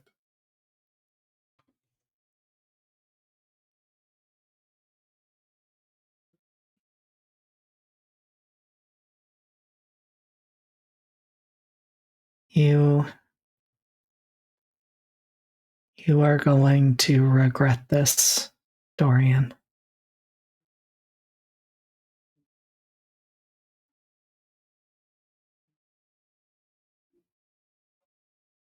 Maybe. But what if I don't?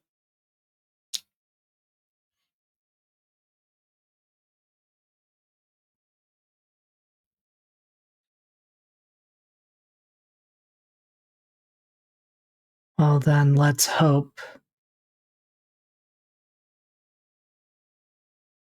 you have not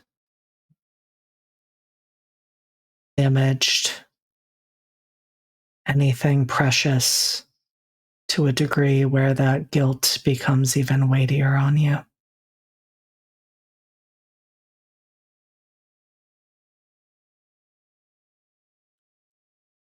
Fingers crossed.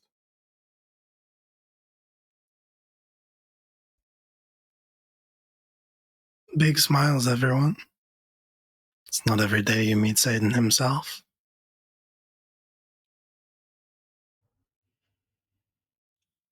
Abigail, you're a menace. I just wanted you to know that. I am as God made me.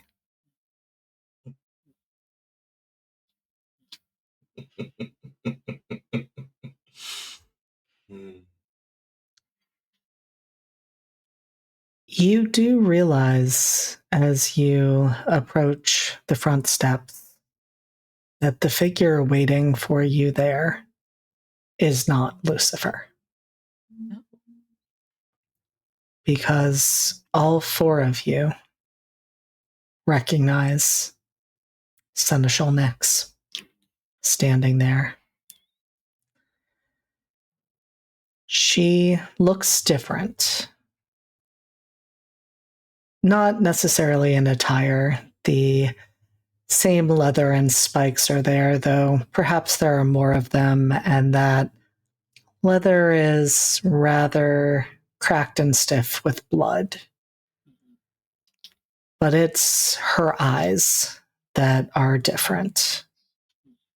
It is the glowing in them that you've seen in others like Julius. And it is the fact that you can now see a collar around her throat. It looks not unlike what you saw on Julius, but perhaps a little more solid looking. It's made of what looks like burning embers. And her hands are clasped behind her back. It's very clear she has been waiting for you. And you can see there are things she wants to say. But instead, simply says, Lucifer is awaiting you in the throne room.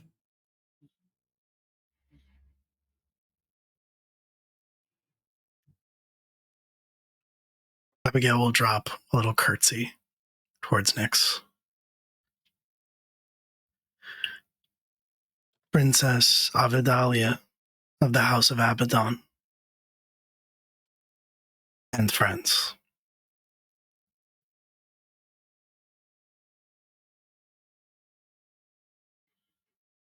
You are awaited. I will escort you inside.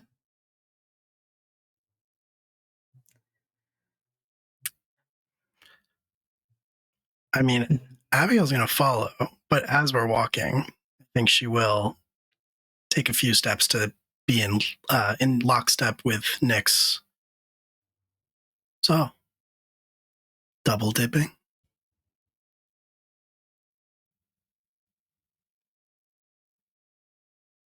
I would not put it that way.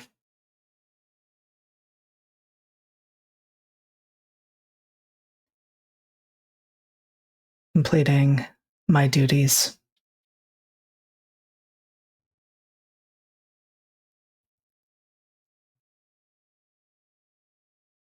Morgan's gonna look at Astrid and Dorian.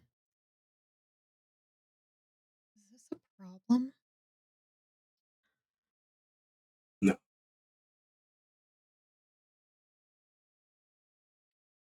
I mean, seneschals have also always been in the employ of Lucifer, haven't they?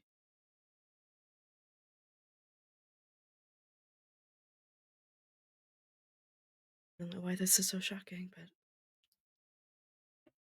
alas. When this is all over,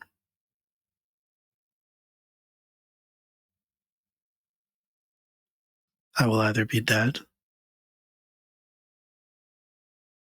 or in a position to free you from this obligation.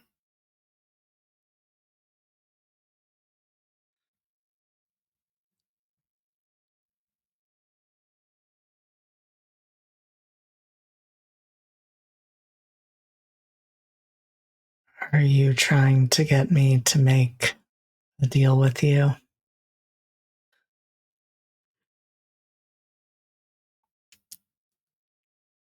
Need I remind you?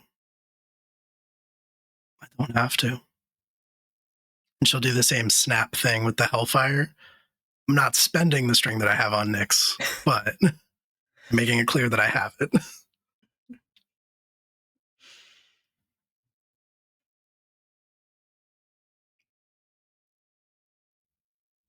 It's not a deal. It's not a threat.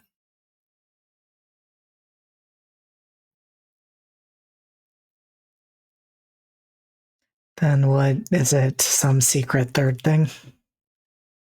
You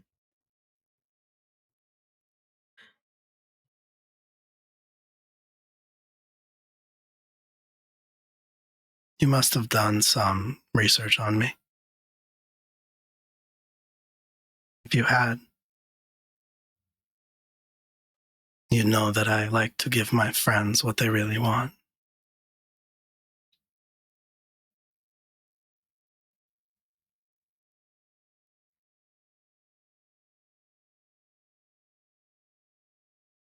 And how has that worked out for those friends?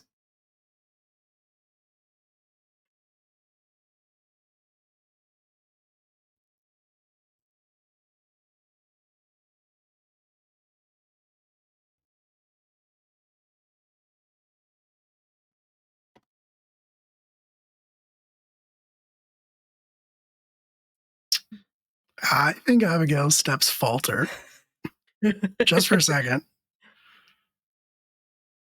I don't think she knows what to say. For her sake, I'd like to say that we reached the where we're going at that point, but she has got nothing to that. I think to that, actually, Astrid reflexively tightens her hold on Dorian's hand. Not even just thinking about it, but just, on instinct. And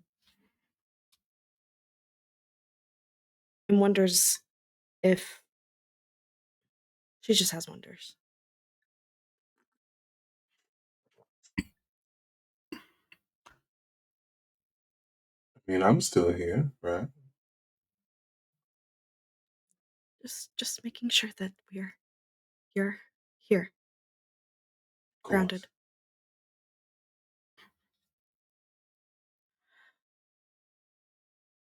Properly rooted.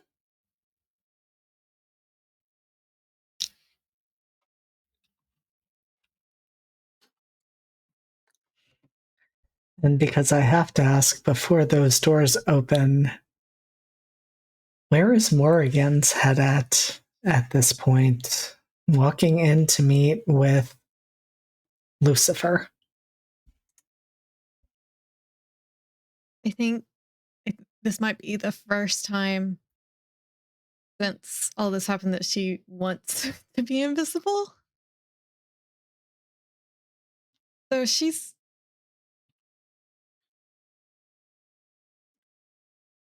I don't want to say she's hiding behind the skirts, the skirts of Astrid and Dorian, but she is standing in their shadow.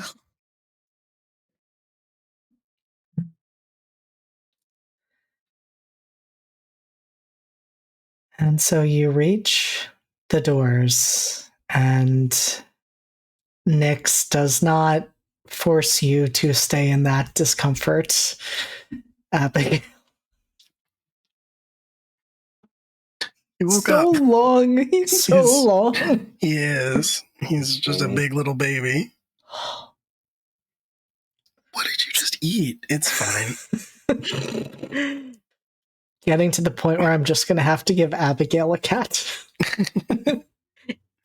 Seems fair. Everyone gets a cat in the finale. But It's she true. already has so many pets.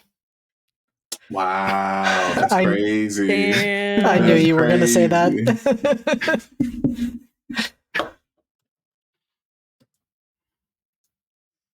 And so Nyx reaches up, presses a hand against the door, and they open. And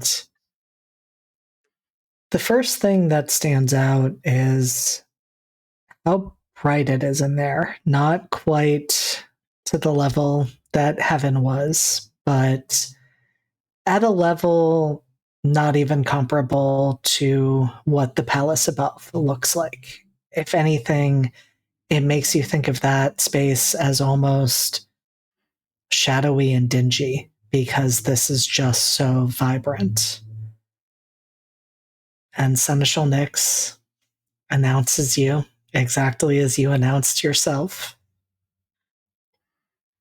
And you step into a throne room that is similar to the one in London, though there is only one throne here, and it is large. It is beyond grandiose.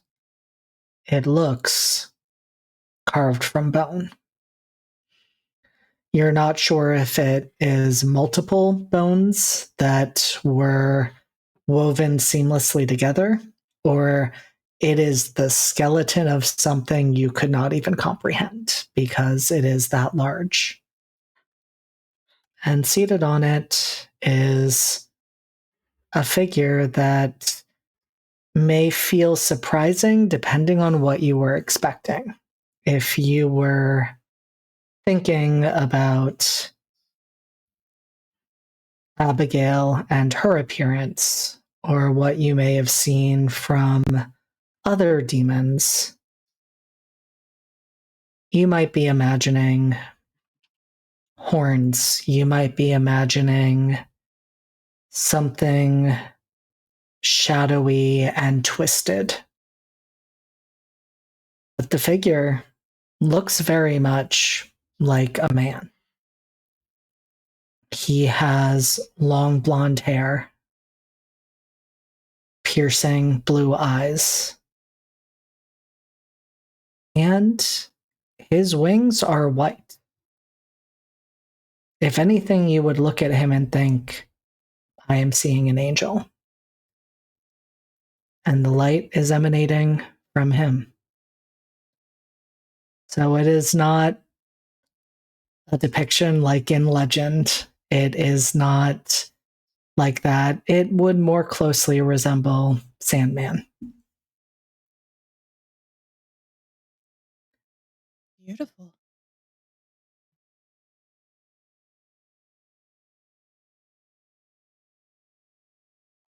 Were you expecting goat feet?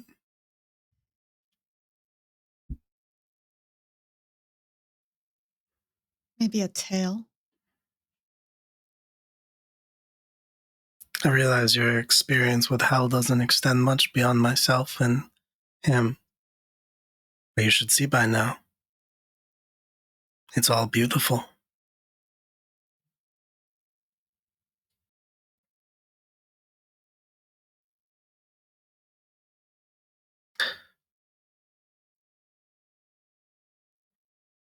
I don't disagree.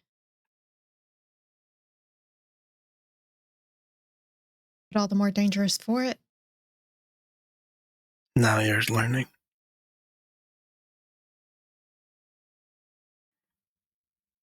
My leash.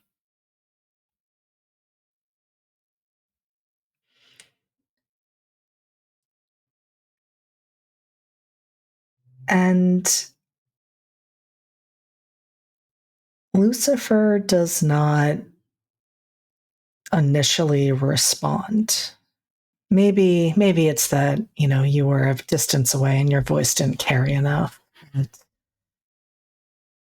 He takes his time looking at each and every one of you, taking you in. His eyes linger across the board, but do not give any indication of what he is actually thinking.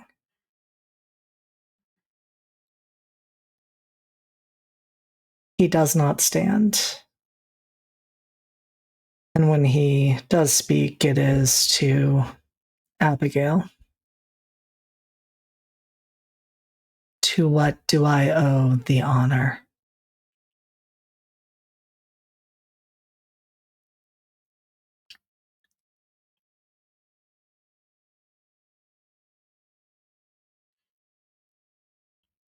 As with all things, my king.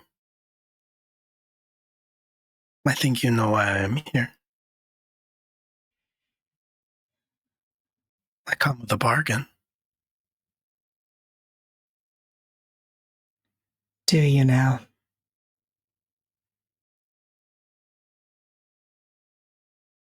I do. And what bargain do you have to present to me?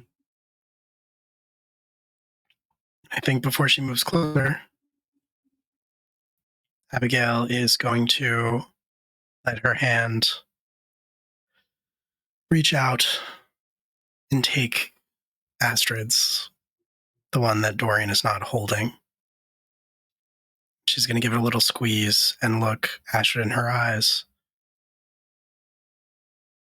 and say, I'm sorry. And then she's going to let go, and she's going to move across the floor towards Lucifer.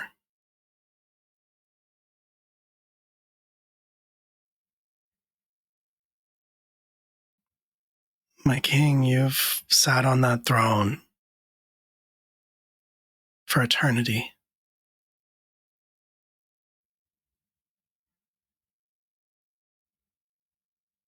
And you sit on the throne because this is hell? Because the rules state an angel must.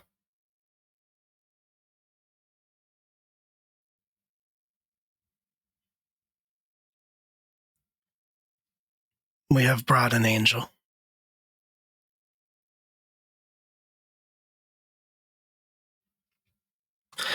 You waged war on him,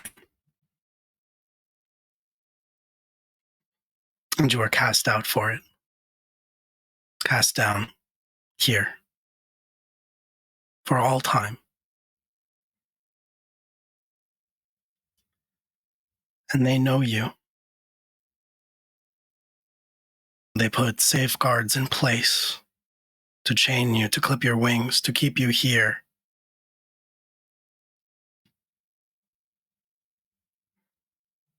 They know you. They are prepared for you.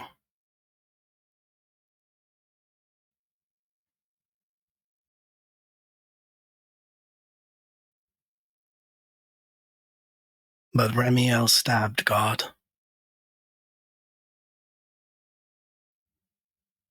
They are not prepared for him.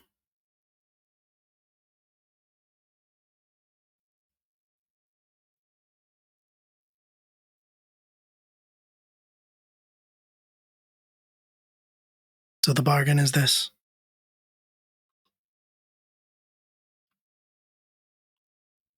You get your peace, your freedom, whatever it is you want.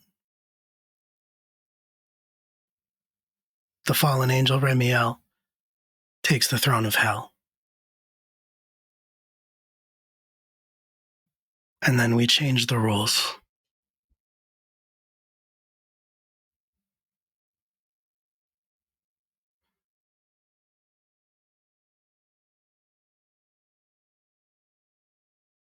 Dorian and I will wed. A political marriage, in name only. Become the king and queen of hell. We get a seat at the table. With the Fae. With the mortals. And hell has a voice.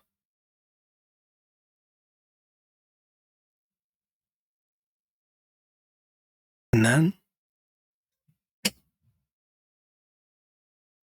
we make heaven pay.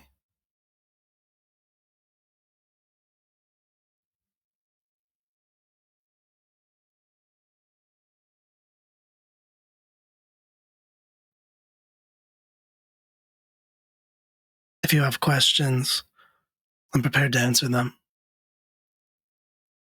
I've been thinking about this for a very long time.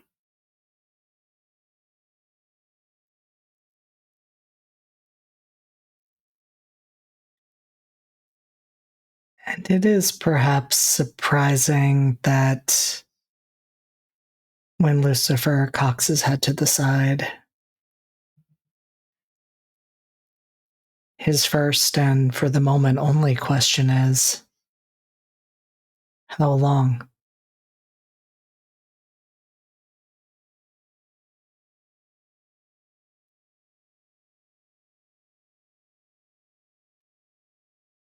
My entire life. But I couldn't tell you how long that is.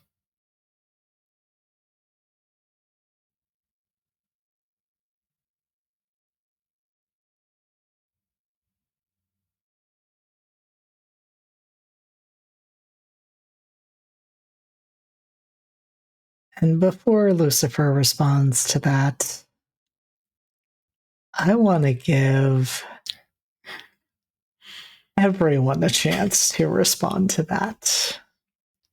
I think perhaps starting with the one least directly immediately impacted by this, namely Morrigan.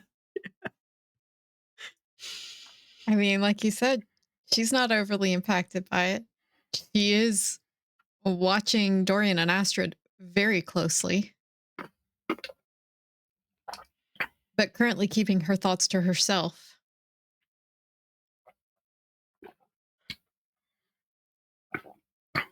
And what are those thoughts, Morrigan? Abigail convinced Astrid to come down here. Astrid wasn't going to. Abigail convinced Astrid to come down here and watch this happen.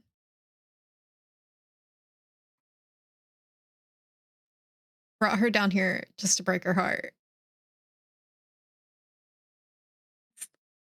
It's interesting.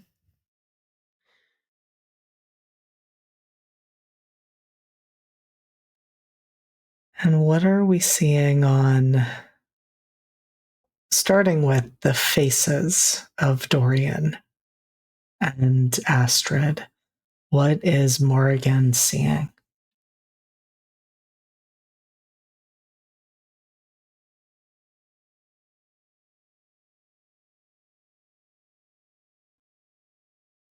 I do want to clear up something really quickly because it's been a minute.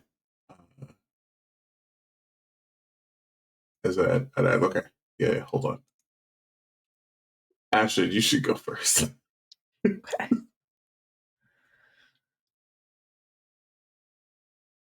Astrid can't meet anyone's eyes. Yeah.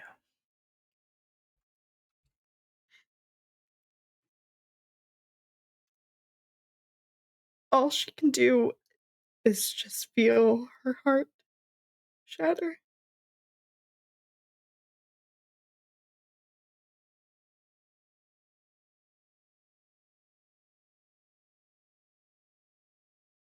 Because it's happened again.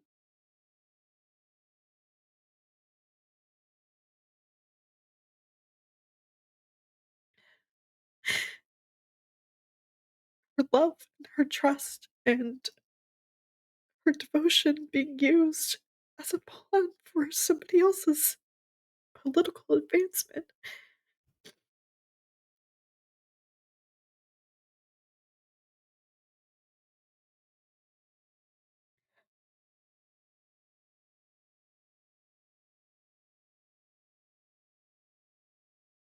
She doesn't look at anyone. Her feet, her eyes are glued directly to the tips of her shoes peeking from her skirts. And she feels the heat of not only the fires of hell, but the heat of everyone's eyes creeping up her neck. And all she says is, "How long have you been planning this? How long have you been leading me on?"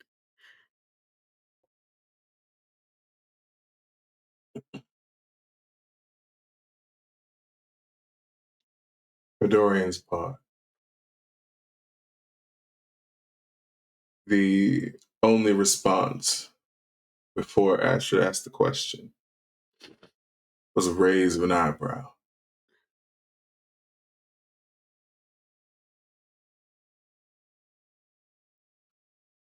Because he and Abigail had spoken years and ages ago about becoming the king and queen of hell. But in this moment, it is a surprise even for him.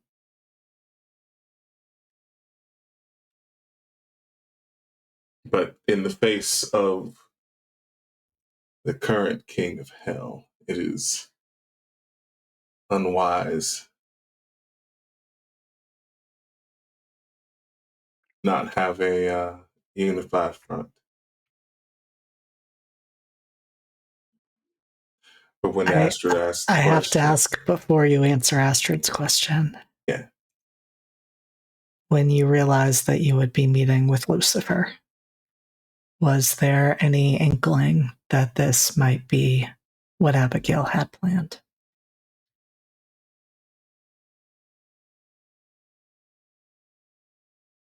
I'm going to say no.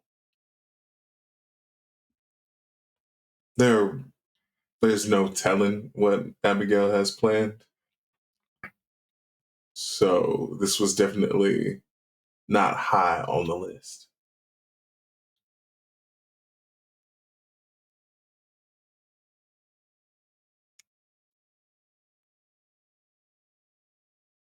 So when Abigail asked, Astrid, 2 A names, wild. When Astrid asks the question, softens.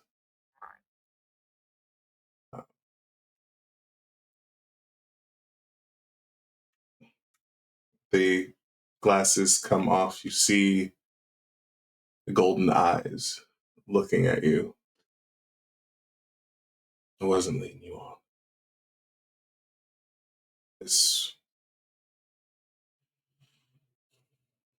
It would have been nice to have a heads up on this too.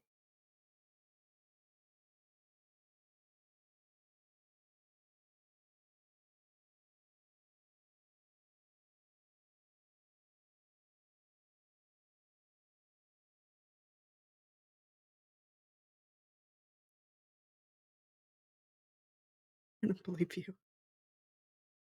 I hope the two of you are happy together. Astrid, look at me.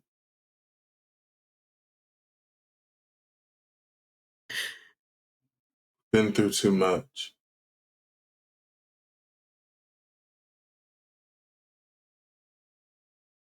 I told you that I loved you. I've been led astray by such beautiful lies before. I just thought that this could be a beautiful truth. It still can be.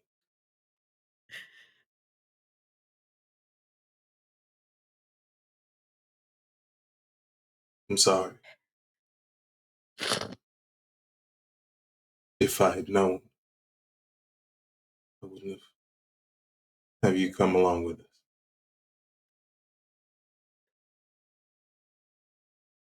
JD, I would like to run away.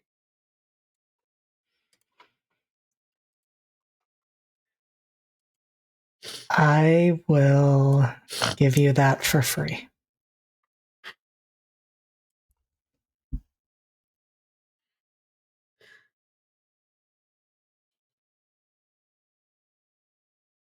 And as you run, Astrid, what are you looking for? Solace. Truth.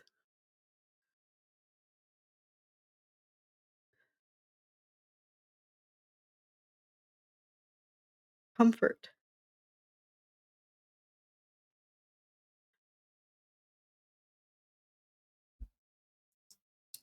Cute. I let her run away before. Can't do that again. She runs, I chase.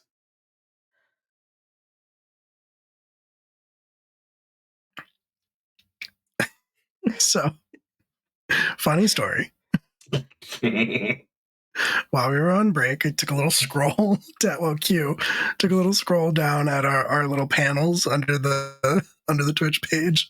And apparently, I don't know how long it's been this way, but apparently it has said every other Saturday we are playing Cass Reunion at 11 a.m.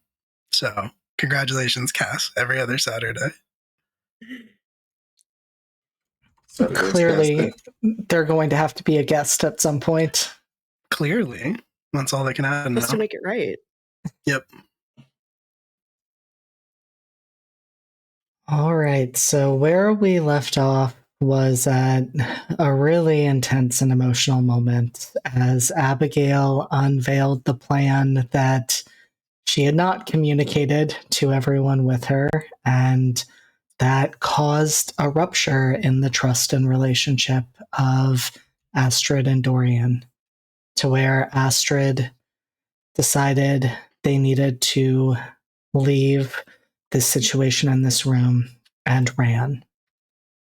And Astrid, as you pushed through those double doors that were the entrance to the throne room, you immediately find yourself surrounded by the oversaturated realm of fairy, where everything is too bright and too vibrant, but in a way that feels comforting, unlike what you were just experiencing with the almost blinding light radiating from the throne room. And you are not in any specific place, or at least you don't think you are for a moment. But then you recognize that field that you had found yourself in when you fell through with Octavia and the Elise who was not Elise way back when. That was likely weeks ago. It just feels like years because it has been years out of game. Yeah. Just one year. Yeah, no, something like that. Time has no meaning for me, much like time has no meaning in fairy. True, truly. And you have a moment to breathe before Dorian, who went running right after you, pushing through those doors himself, appears in this field beside you. And I think in that moment of making the choice to go after Astrid, he let all of what he is now out. So he was no longer hiding the angelic parts of himself. The wings came out. There's even a bit of a glow from the two differently colored wings. And he's standing there looking at Astrid, just right. Glasses still off. The eyes are glowing. I couldn't let you run away again. Please, talk to me.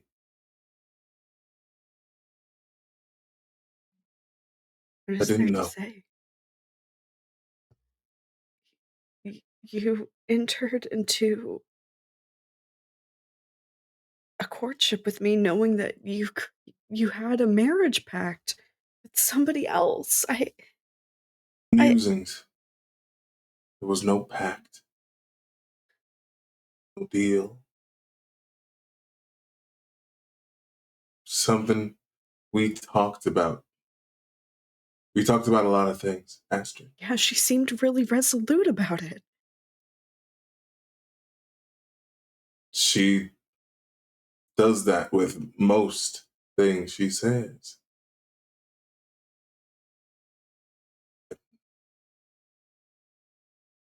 I don't love her. I'm not in love with her. I'm in love with you. I want you.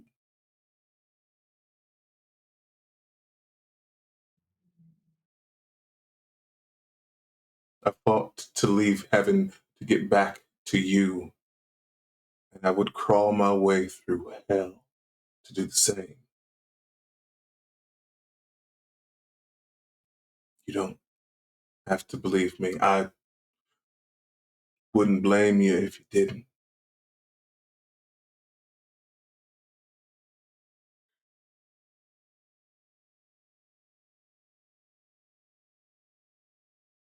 I think just to tap into like the now that Astrid's in Fairy and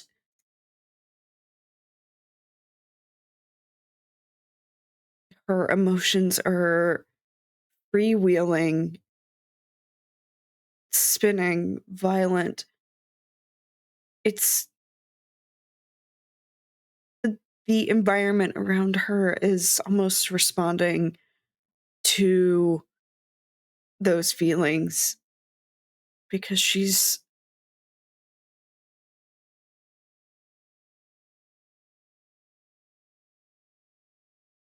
in the home realm she's always longed for and never knew was waiting. The grass underneath her feet goes from a vibrant, lush, healthy green, fading through to the ochres and yellows that tinge the blades during the peaks of fall. Brisk winds start responding to the confusion that is rolling through Astrid's mind as she doesn't know really where the wind will take her. You know, she's uncertain. She doesn't know if she can trust you or anyone.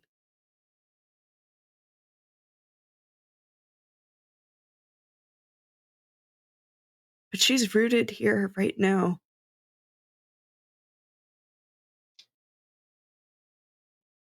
Dorian,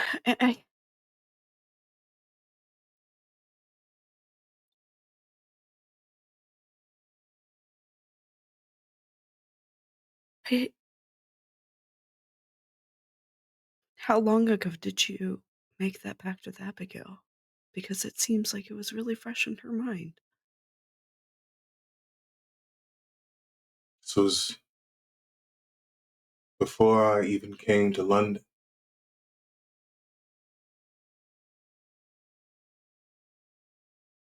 So how could I, somebody who merely came into your life a year ago, compete with a pact that you've had set in place so long that you forgot about it? It's not a pact.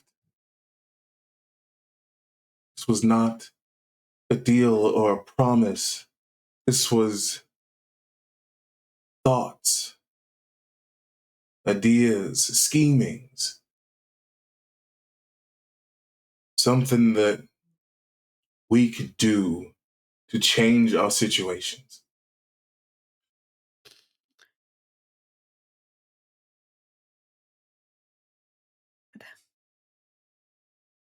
You know, she deals in schemings. Sorry, I just saw Mowgli like run across the back of Chrissy's camera, and I was like, God.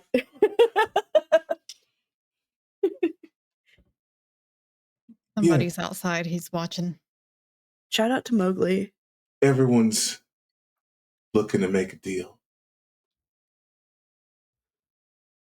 I think Dorian's going to try and step forward, like brace against the winds that are kicking up. I'm assuming, much like what happened with the Deloso brother, that there are branches and things whipping about, and I think he's just going to weather it all to get in close with Astrid. And I think internally, it's going to go, Ram, I'm going to need your help with something.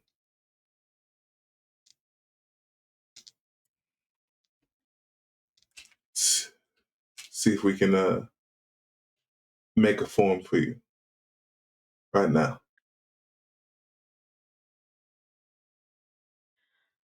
So before we resolve that, I need to know for Astrid,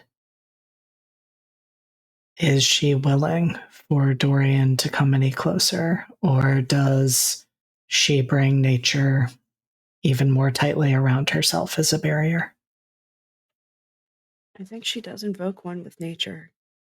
Okay. And for those who are unfamiliar with this playbook, because it is a fan-made playbook, while in nature, forests, fields, lakes, etc., you can seamlessly blend in with your surroundings, camouflaging yourself until you move or choose to be seen. When you take this move, some part of nature is permanently on you, a hollow back, leafy hair, etc. It is hidden the same way your tail is. So, for those who forgot, Astrid's had a tail this entire time, and only certain people who knew that she was a fae could see it. And I think you also had some leaves now permanently in your hair. Yeah. Mm-hmm. Correct. God, that was last Thanksgiving.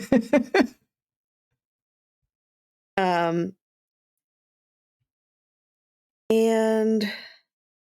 yeah, I think the wind picks up strong, a gust, kicking up leaves and branches and other formerly living detritus to obscure your vision. And by the time it clears, Astrid is gone.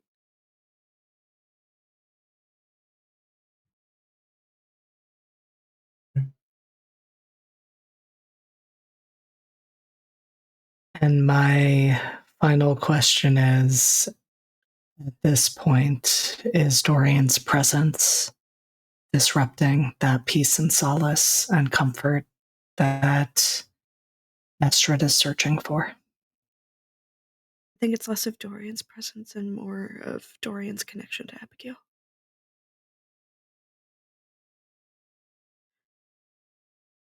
If that connection were severed, would Dorian be able to stay in Fairy?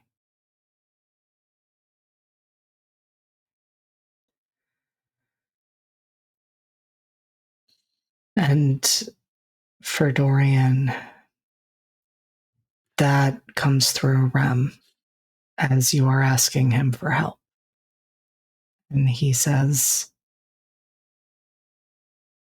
you are looking at making deals that would hurt a great number of people. If you are asking for my help, your heart and being have to lie truly with her.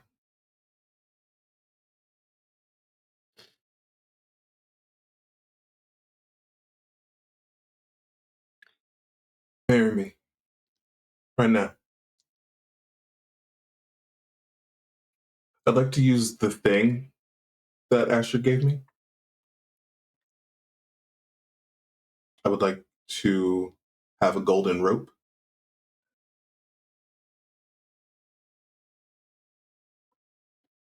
And with it, I want Rem to appear. To officiate.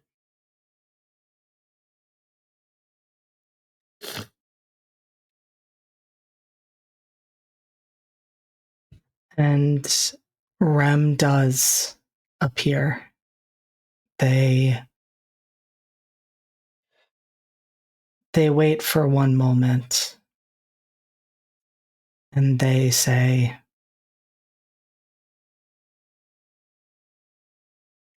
this means your connection with Abigail is going to be severed.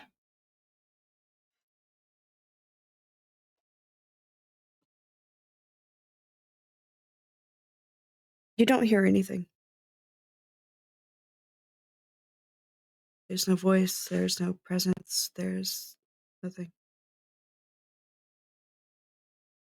That's true.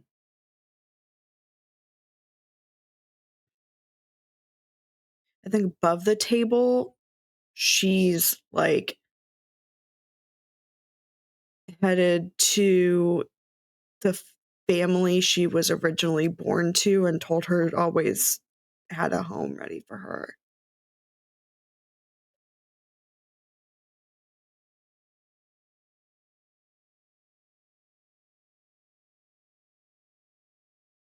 She's not in this forest. But there does appear in the trunk of a tree door for Dorian to return from whence he came. So he's not stuck, trapped at Barry.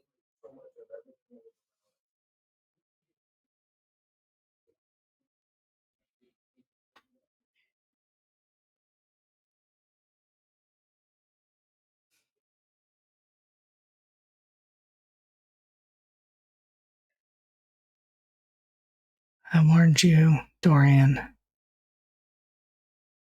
Shut up, Rem. He's gonna walk back through the portal.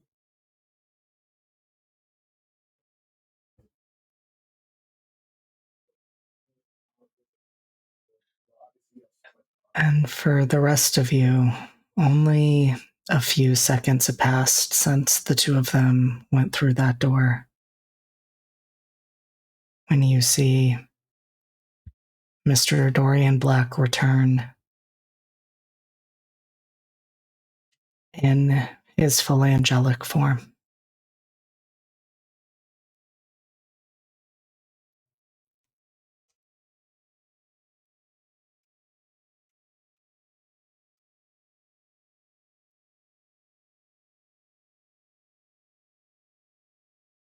He's going to stand beside Abigail.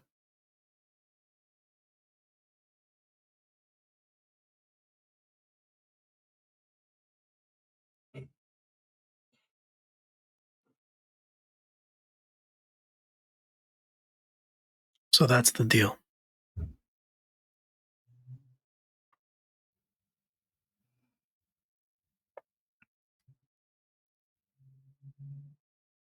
Is it? And Lucifer is going to look directly at Dorian. Is that the deal?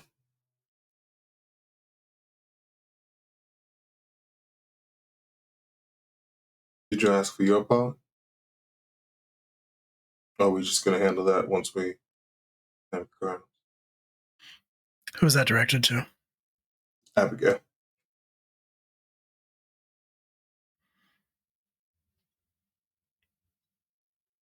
For my part,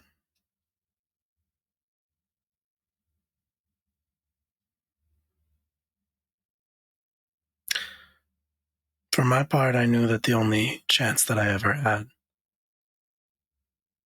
of destroying Azazel was to be stronger than him, to outrank him. And as things stand, only one being outranks him.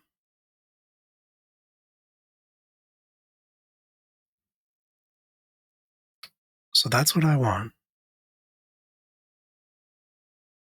Everything else, like Carmen's soul, I can take when I'm Queen of Hell.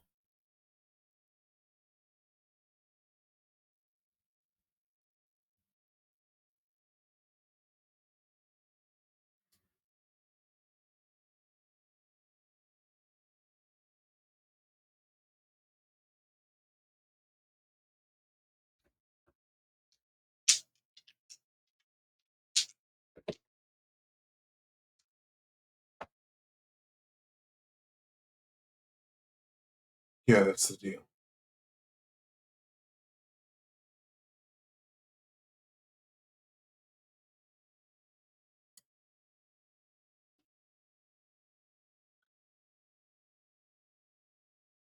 And Dorian, you hear Remiel ask, do I not get a say in this, Dorian?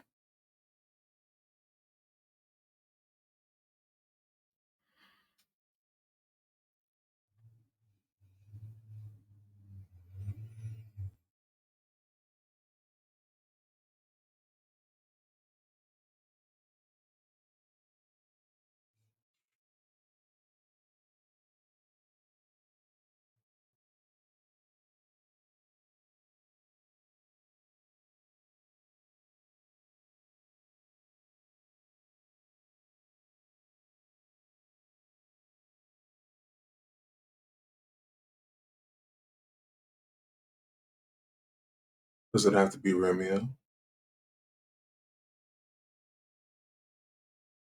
Could it be me?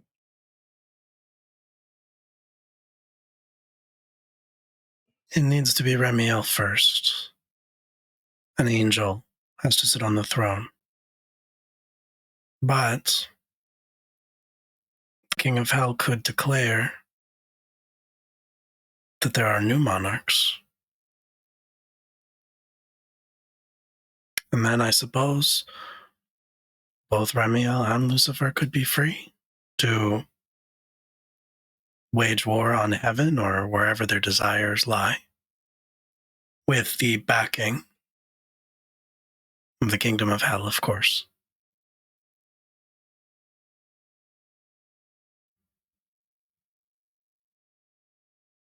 Well, what do you say, Rem?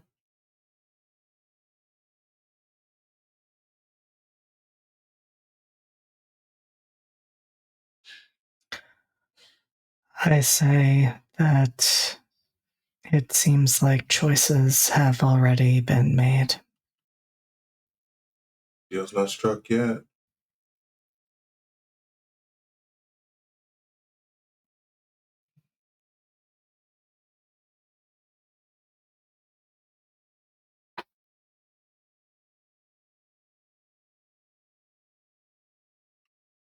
This is not the agreement we once had, Dorian.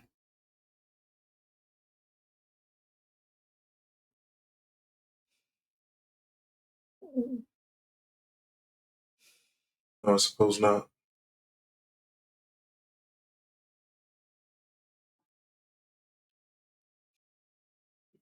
Things have changed, friend.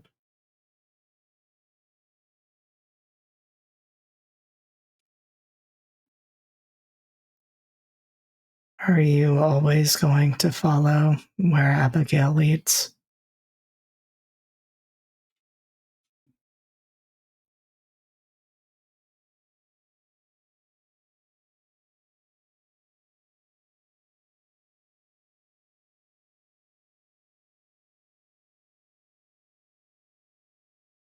Seems I'm always following someone. Father, her, you, church.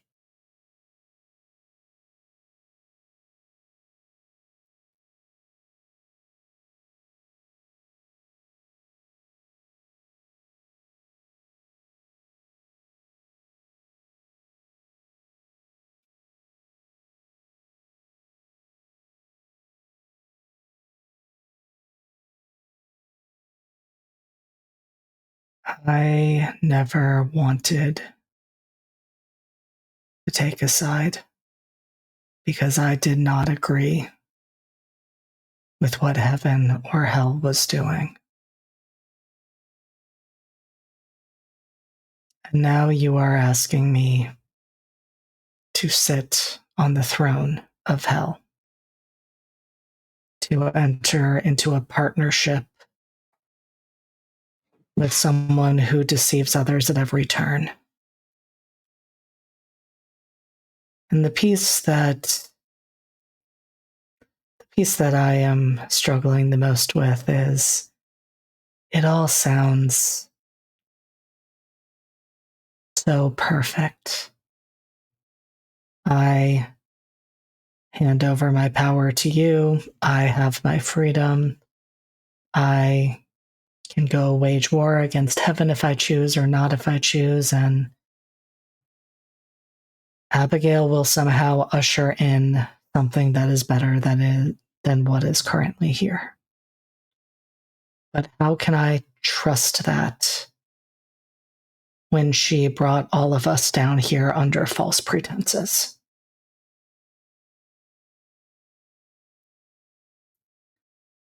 When you just allowed something beautiful to be lost.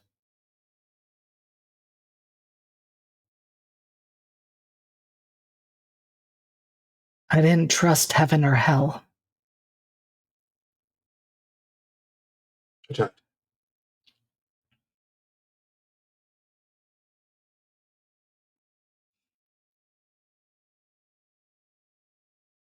Surprised too. I went after her. I tried. She already had it.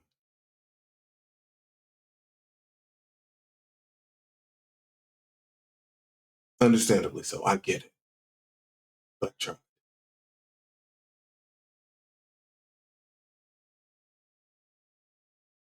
So now I'm trying to do my best to make good of a bad situation.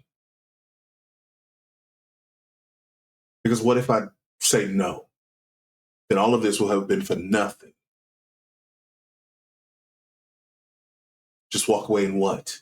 Be caught in the middle like you were?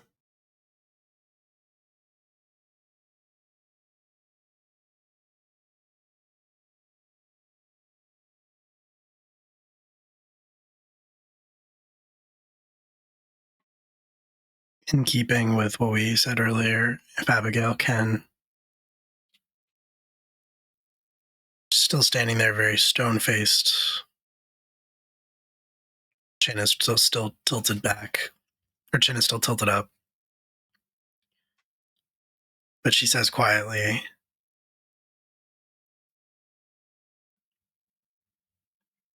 I didn't want to lie to anyone or mislead them or trick them, but this was the only way to ensure Azazel didn't know. The only way to be sure that he wasn't listening, that he wasn't watching.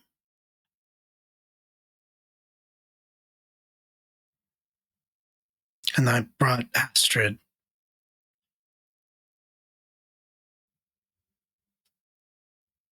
Because I didn't want any decisions to be made without her.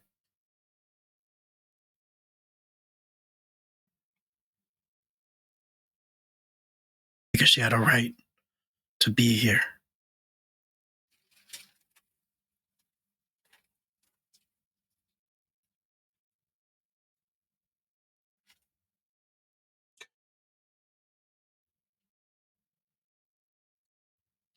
I might be a devil, but I'm not a monster.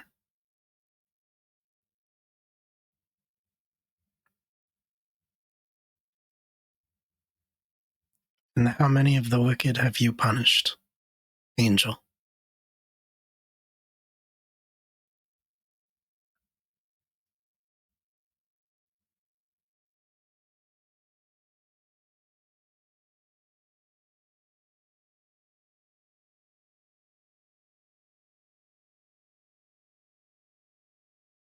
And I think actually it's not Rem, but Nyx who speaks up and says, I may be speaking out of turn here, but you say you wanted this to be a discussion.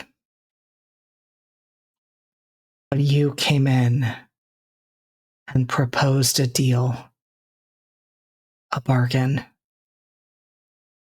to Lord Lucifer, as though it were an absolute fact. So what?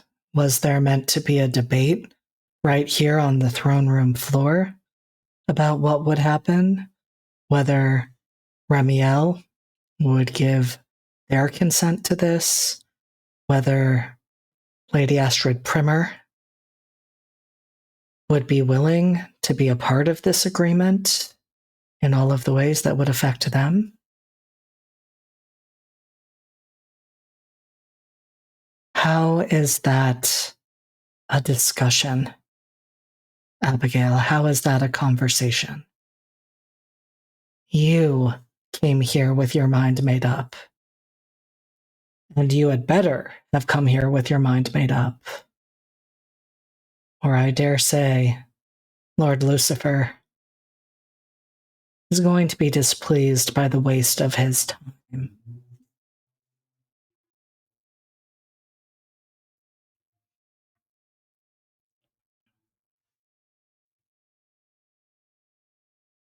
Do you know what the first rule of making a deal is?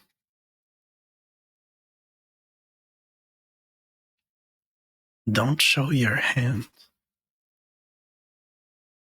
So yes, I came in here like it was a foregone conclusion.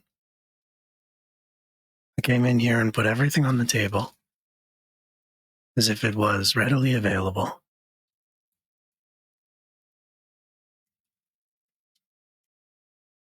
And yes, so that we could then discuss it.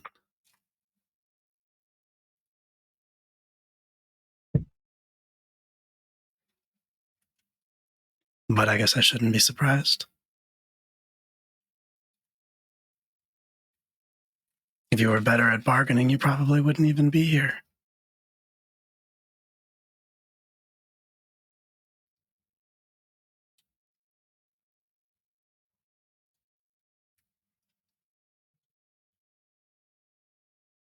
You are walking a very dangerous path.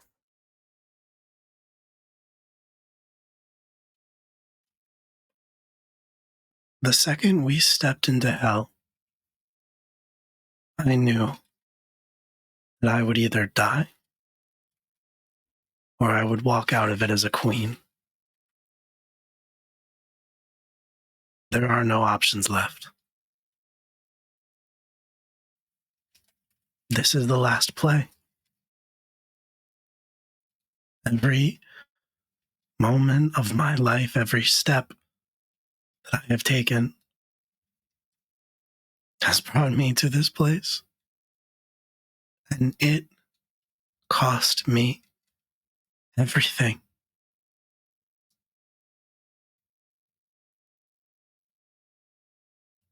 The only person who cares about me doesn't remember who I am. And I don't know if I should be grateful for that or if I should be furious. Because if he did remember me, I don't know if he would hate me.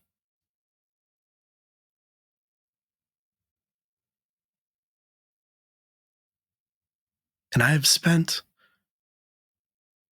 the last 3 years of my life trying to give everyone around me what they want and understand what it means to have a soul.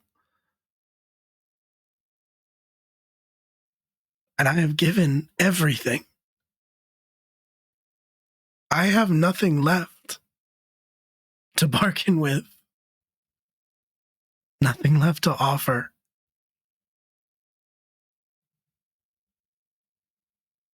So yes, either I die or I walk out of here a queen.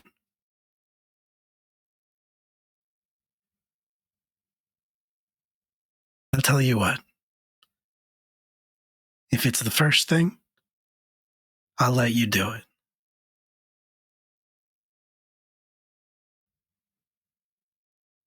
She'll look back at Lucifer. Do we have a deal?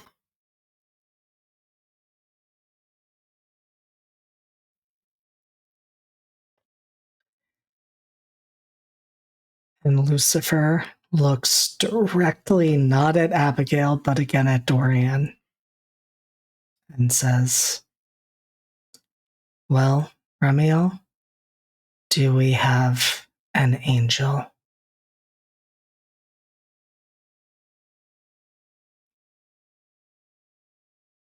was like the question. Please do. JD, what am I? You are something that does not currently exist. You are falling somewhere on the spectrum between angel and fallen angel, but you are not quite either. Okay. Is there a way to push myself to one side or the other? There is. I'll let you roll for that. Bet. What am I rolling? That depends. Which side are you trying to push towards? We need an angel. Okay. Then you are absolutely going to be rolling with forgiveness. Fantastic. Hell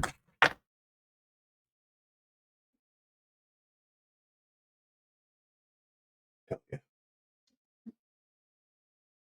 With the +1, that's 10.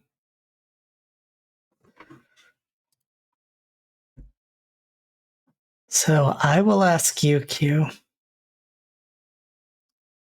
what does it look like as you fully take on that angelic aspect? And I think secondarily, are you also trying to separate yourself from Rem?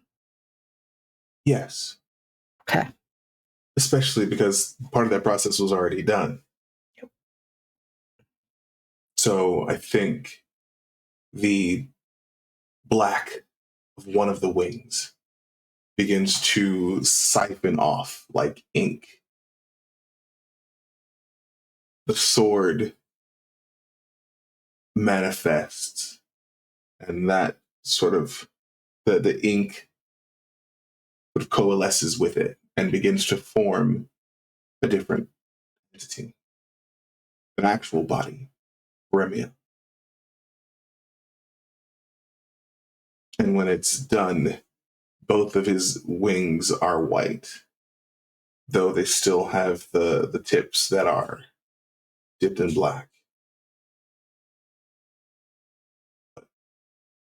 Dorian is there. Full angel.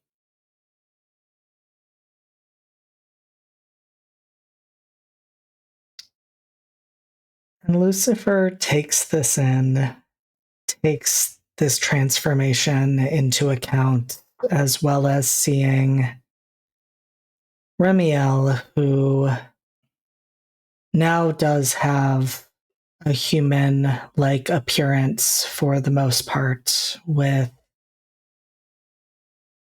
darker skin, black hair that is curly, and jet black wings, almost like all of that ink that was siphoned off bled into him.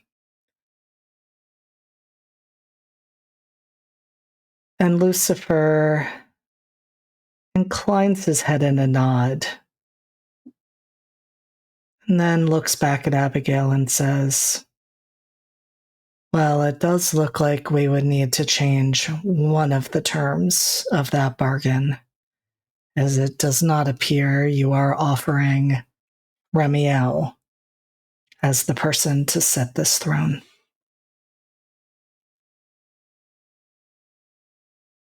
I'm Dorian Black.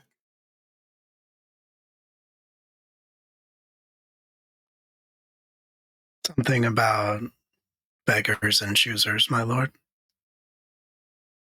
Hmm.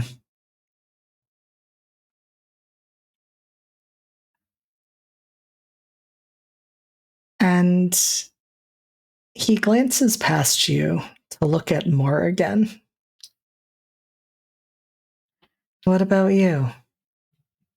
What do you say to all of this?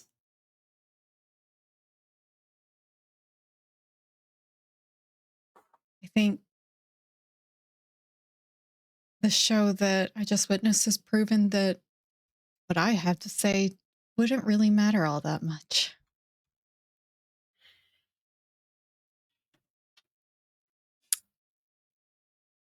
But every king and queen need their seneschal.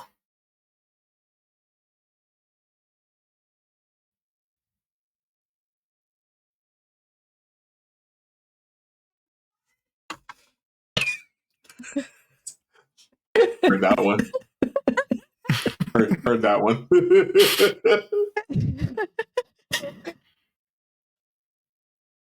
So what would that do to me?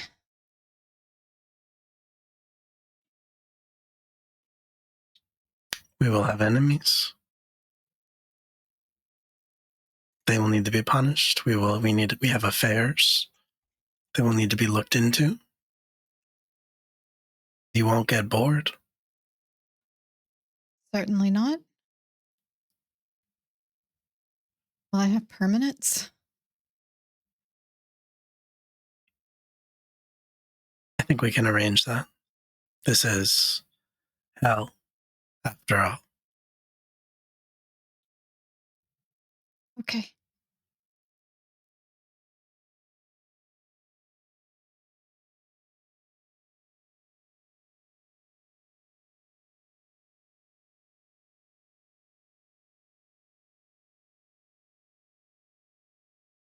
I think that sounds like a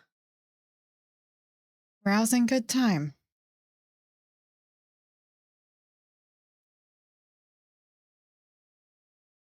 Quick question. Are you going to leash me too? Or is that just...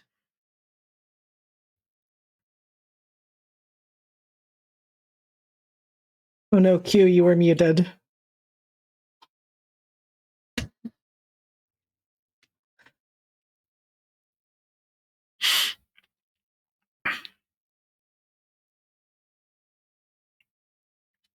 We don't have to.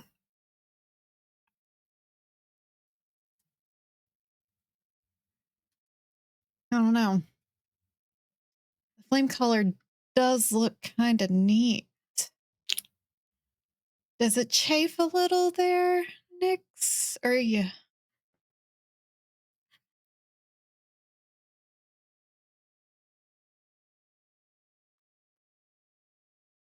Nyx does not dignify that with a response.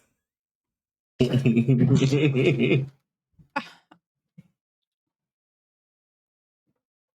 I you do for the love an levity, excessive- Christina. I do nothing well if not comedic relief.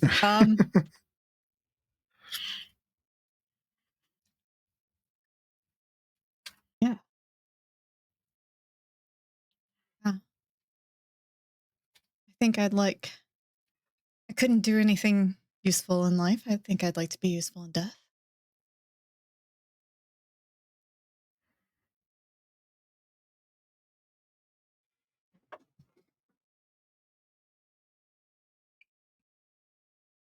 Then it would seem we are all agreed.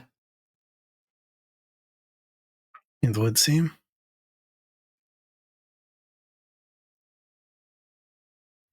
The two of you will be seated at the throne.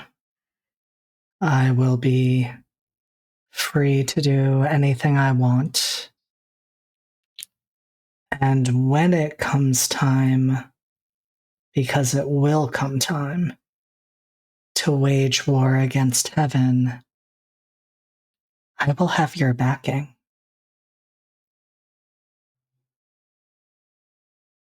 Of course.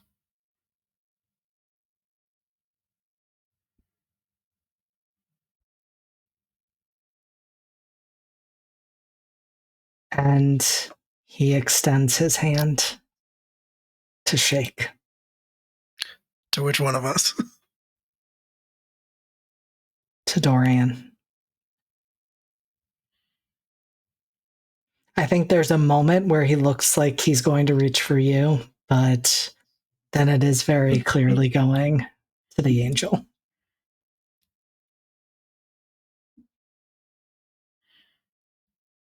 Abigail, I think, will lay her hand on top of the two of them and just do her little demon thing to seal it.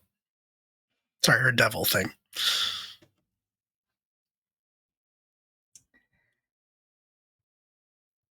And I think as that happens, you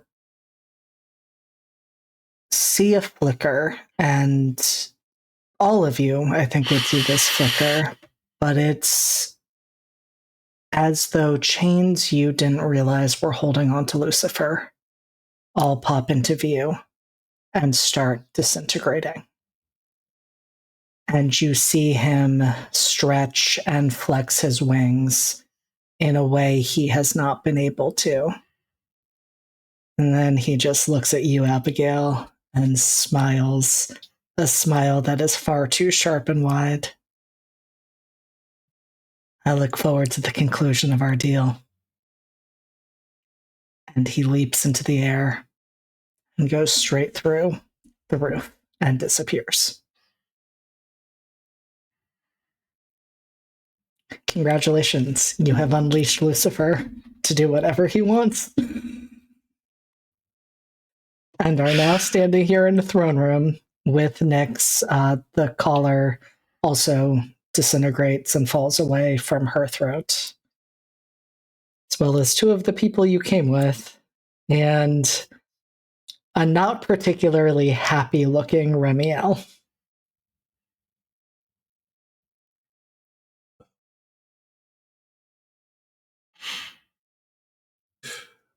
With the exchange, do I sense a bit of power here? I think even in that moment, as you're trying to get a sense of that, I'm wondering, what would this throne room, because we'll start there, what would this throne room look like remade in Dorian's image?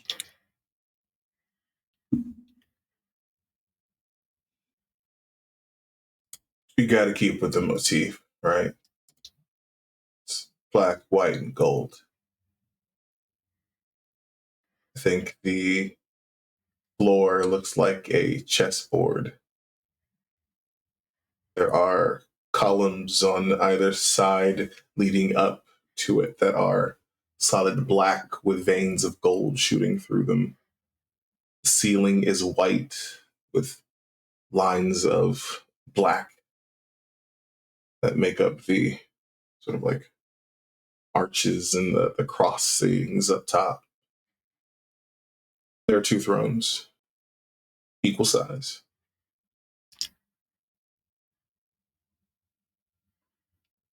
One is of course, oh, I forgot a color. Red. It's black and white and gold throne, and then a black, red, and gold throne.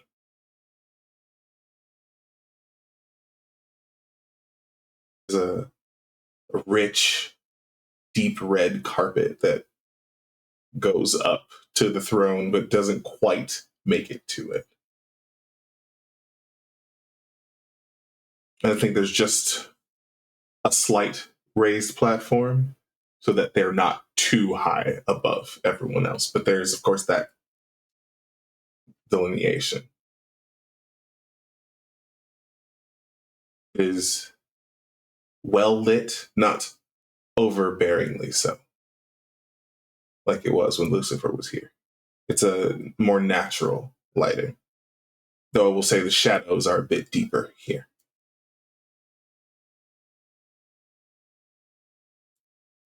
And then if Abigail has any accents that she would add. I mean, with the nature of this deal, does Abigail also change?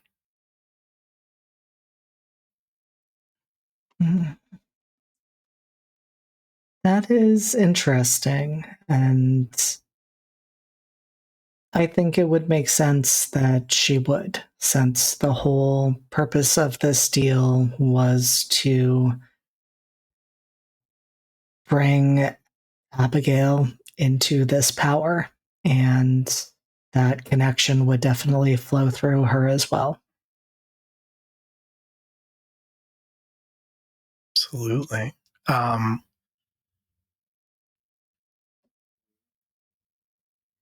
think for Abigail, she looks around as the throne room starts to change, and she sees what looks like locks of her own hair falling away from where it had grown long again. And where they fall, they just kind of turn into smoke and twine away until her hair is once again much, much, much shorter. I think this is probably the shortest it's ever been. And the dress likewise shifts to become these sort of long, I think very loose, once again, black pants inlaid with gold thread that makes a pattern of roses on it.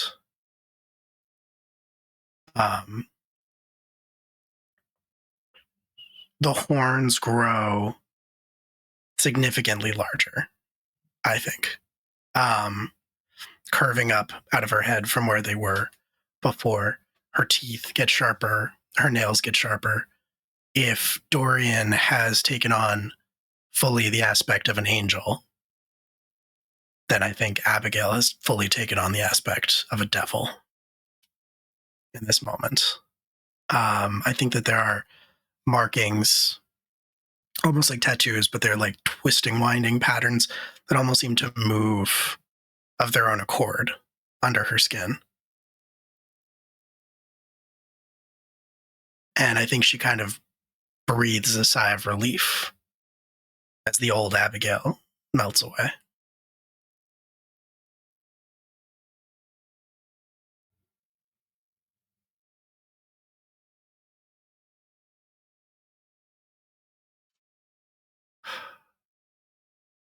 So, King and Queen of Hell. And the angel who was a man, and the devil with a soul.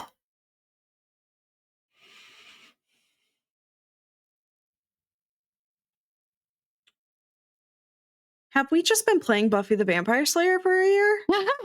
How dare you?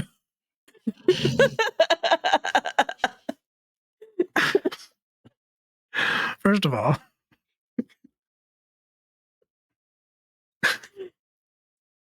I'm listening. Go back to Okay. Fairy. You left your man behind. Now he's...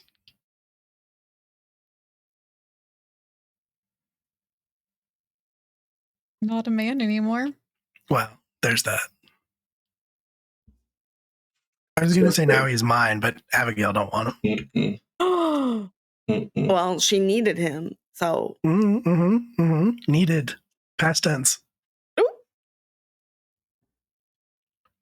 So I think Dorian has sat himself down in his throne. I think with the change, he's kind of looking like Mr. Moon Knight. So it's the all white suit,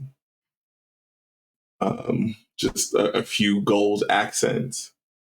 No mask, obviously, but the glasses are still black but rimmed in gold.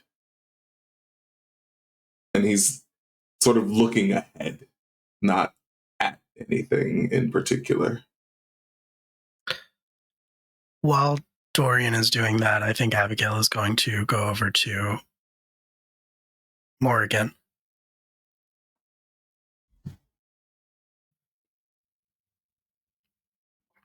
I'm going to need you to swear.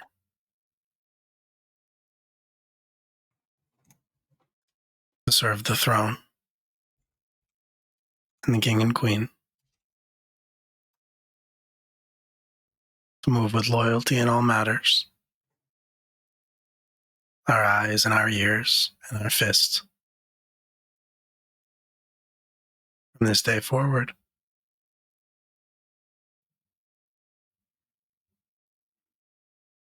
I do so swear. If I can, since we're in our seat of power, I think Abigail will just sort of reach out with one of those black-tipped fingers and lay it against Morgan's forehead with, I think, what can only be described as a spark of life. And maybe Morgan also gets a magical girl transformation sequence. I don't think yet. Because I haven't figured out if we do continue on with 4, what playbook I'm going to use. So I don't know what she's going to look like. I have been looking at potential options. We are officially sequel baiting. It's true. We got to have season 4 now. Yep. And I'm Bullying not done works. with the baiting. Bullying works. It's worked for 2 years. Let Octa kill God. I do think she becomes more corporeal, for sure. And that's about as much as I can say. Does her fashion change at all? Yeah, I think she gets just a very simple, very clean, tight black outfit. Like long sleeve black shirt, long sleeve black legging or long black leggings. Just right now a simple belt.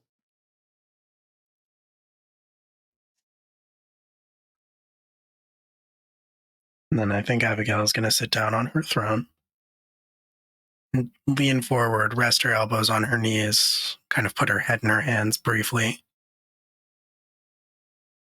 And then she says,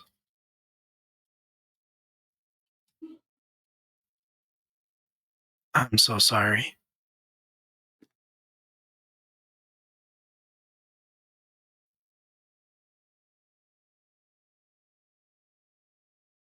I should have known when we said until it burns that it'd be caught in that fire.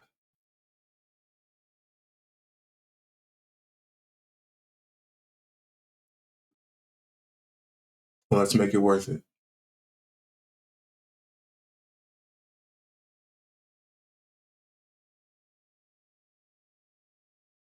I think Abigail will hold out her hands for Dorian, not at all in a romantic way, but just reaching for something, some kind of human connection, some expression of support. I think it takes a beat. He will take the offered hand. I think there's a few lines of golden tears. He's going to turn to look at Remiel. Feel free to go. Sorry to have gotten you into this mess.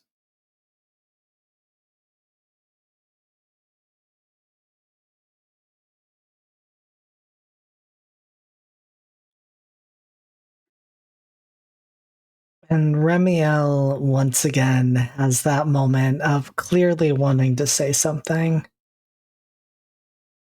and doesn't. And looking potentially at Dorian, potentially at Abigail. It's a little hard to gauge. I hope this was all worth it.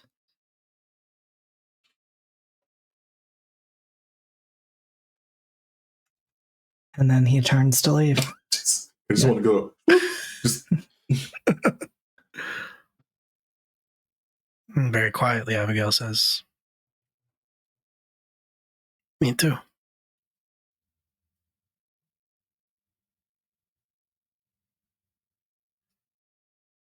Long may you reign.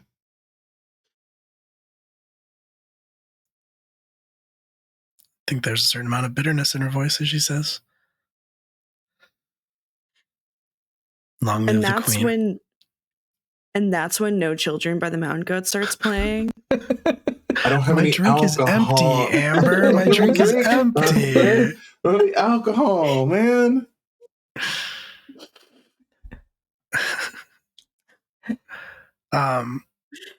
Just above the table, JD, are we ending soon? I was debating that because I know it is really, really late and it has been an intense session. I was hoping to give each of you at least a small epilogue before we closed, but I wasn't sure where we were at. I got things to say. Okay. Then we will be going a little bit longer as long as everyone is okay with that. Yeah. I'm fine with that. I got things to say also. That's why I was asking. Mm-hmm. Things to say in this scene or for other moments? Okay. Other moments. Cool. Because that is perfect then as we, I think, start to move out away from the throne room into the rest of hell, where we see other transformations starting to take place. And indeed, one of the things that we see is out in a space which is essentially all fire and brimstone, and one towering obsidian palace in the back. We see a tree starting to grow from the soil, where seeds from heaven had been spilled by one Rhiannon Carewood, only for it to be destroyed immediately for infecting the essence of hell. And we see that tree starting to grow. And I think, well, it is from heaven, we start to see fairy fruit form on the branches as it becomes that intersection of all three realms. And now we will go into the things that want and need to be said. Starting I mean, I'll throw it to anyone, but I know Will and Q, you had started, and I want to circle back to Astrid as well. And of course, Morgan. We are not going to lose Morgan. I can start it because one of mine segues pretty nicely into that. If it would be okay with everybody, including you, Amber. Mhm. I'm imagining probably not long after all of this taking place, like not the same day, but maybe the next day or the day after that, just when Astrid is like out in Fairy, if Abigail might step out from behind a tree.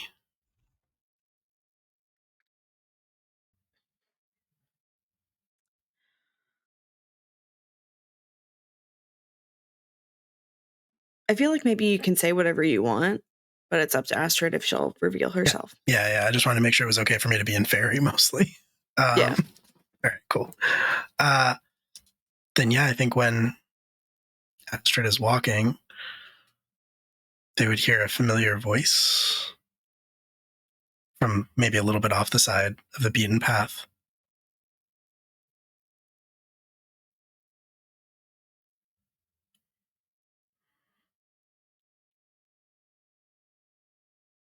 It's nice here.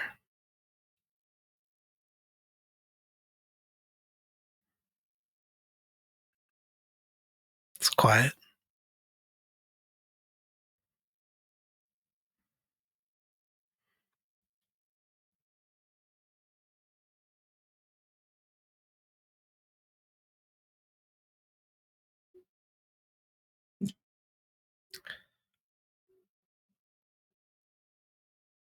I don't imagine you're interested in an apology.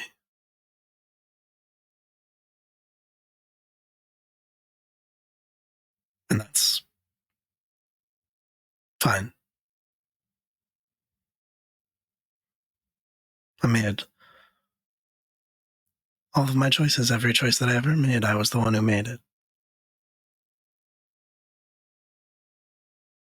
But you can hate me. You probably should. And that's fine. But Astrid, every time I told you that I respected you or I admired things about you, every time I thanked you for giving me somewhere to stay, somewhere I could feel safe when the world wasn't safe for me.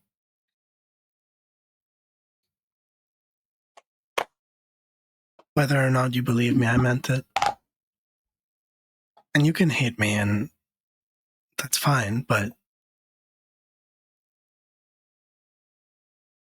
this was me. This was my plan, my deception.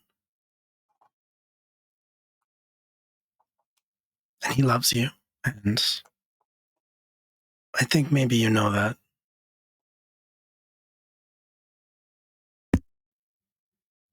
I'm not telling you what to do. Just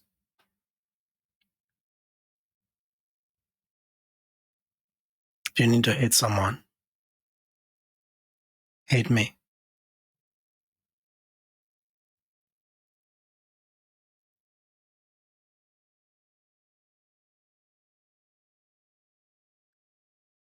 Hold on. I need to look up flower language. Honestly, something I wish we had done more of, and clearly, if there is a season 4, we need to weave into it. True. We'll have a flower fact segment. Absolutely. Yeah. Also, go back to the fan language as well. Right. Quick, everybody in chat, drop your favorite flower fact. I did use a little bit of fan language in the first season. I'm not gonna lie. You sure told did. Julius to go fuck off. Like, you absolutely did. Okay. I think at your feet, just one, a single one, Black Eyed Susan goes through and blooms. It means justice.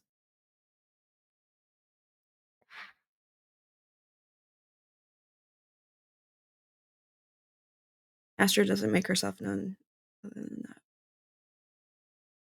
I think Abigail will stoop down and pick it. And then walk back off the path. Disappear into the shadows between the trees.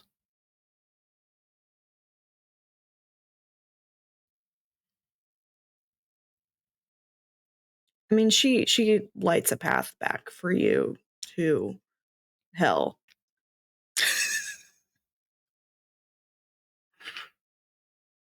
That's very kind of you. Thank I was you. going to say the Yes. most iconic way to tell someone to Yeah. go to hell.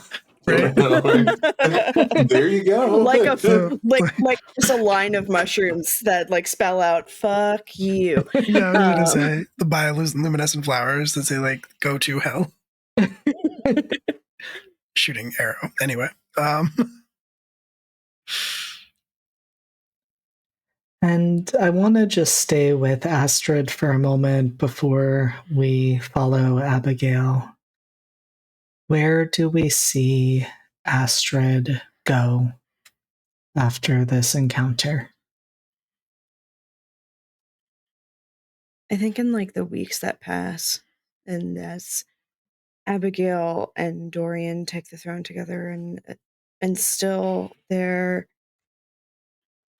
regime, probably not the right word, but it's the word that Astrid has. Astrid too goes through changes where she finally realizes that she doesn't need to hold on to this glamour that she's been forced to wear her entire life. This glamour that's been forced upon her and has become something to literally hide behind.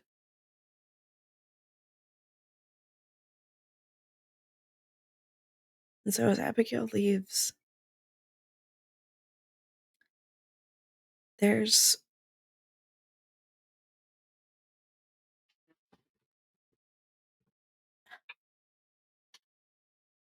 oh my god.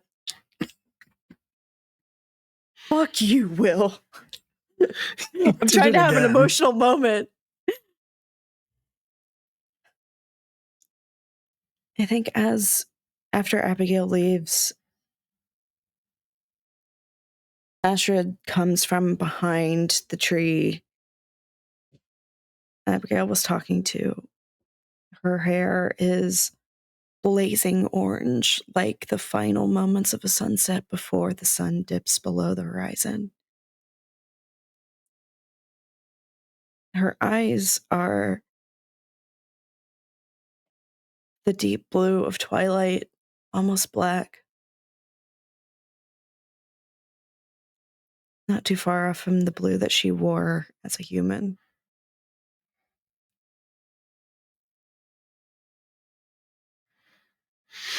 She's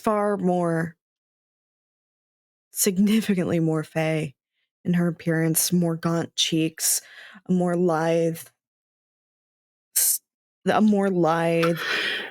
bounce to her step, gossamer wings that feel almost like maple leaves.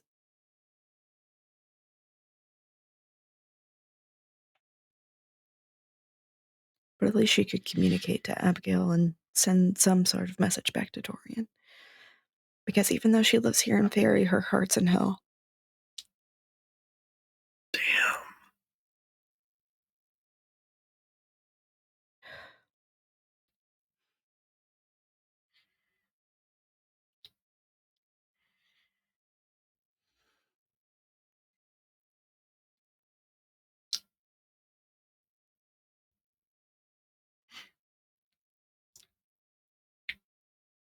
That's it.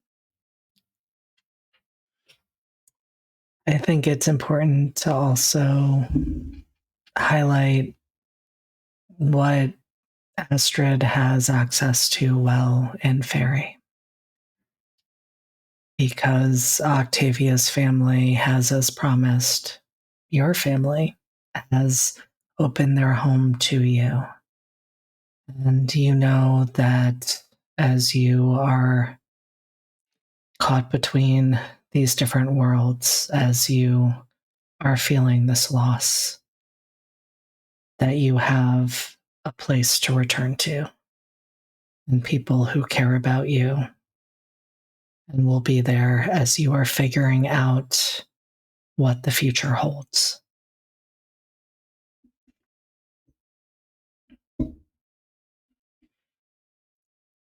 And have embraced you in a way that the family you lived in before never did.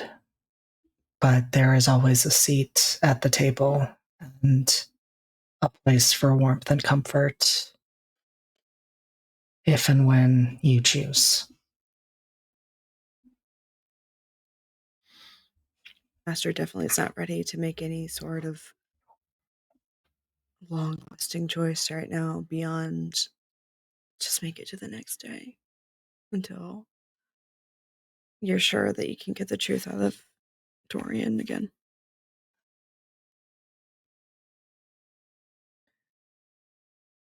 And speaking of Dorian, where do we find him?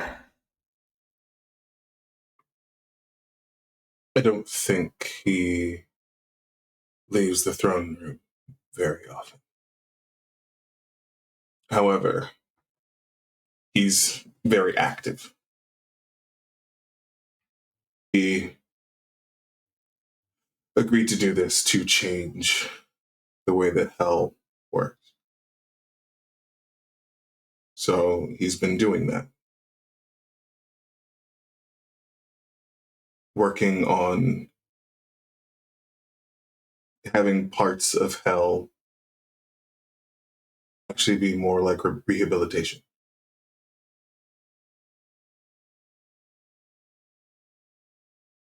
Those that actually deserve punishment receive it. But those who have the chance, he's giving them that chance. He's also, if you'll allow, going to be using the tree.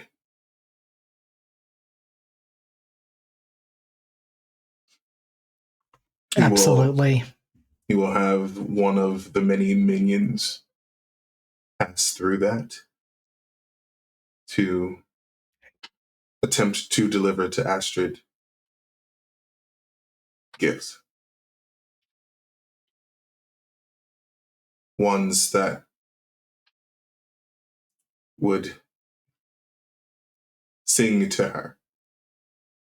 Ones that he picked up on just based on their conversations together, getting to know her. There's always a bouquet that comes along with it. It's got pink lilies, pink carnations, and purple hyacinths. All meant to symbolize devotion, deep regret, sincerity, willingness to reconcile, make amends, seek forgiveness. He's also made sure that someone is constantly taking care of salvation. And there's a garden with the same flowers planted there in case Astrid ever goes back, so that they can see and know. He won't deign to show himself until he knows that Astrid is willing to see him. And the gold cord that he manifested when he asked her to marry him is perpetually wrapped around his hand, waiting for it to be completed.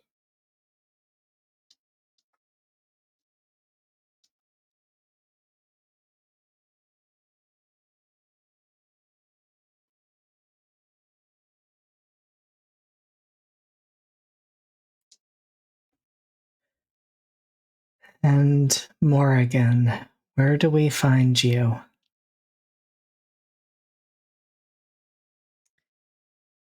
I think Morgan, after the events of the ascent to their throne, will find Abigail. How does it feel to have everything you wanted?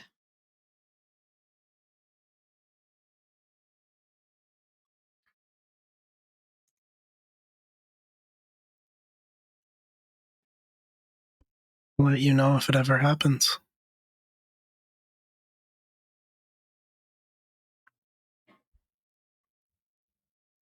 Well, how can I best serve? Do I need to bow every time I see you? I don't want a servant, Morgan. I don't want to be queen. It's all just a means to an end. And how can I assist?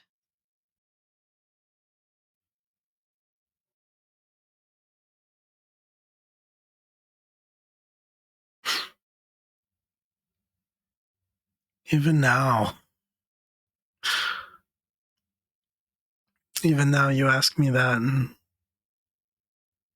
first instinct is to ask you what it is you want.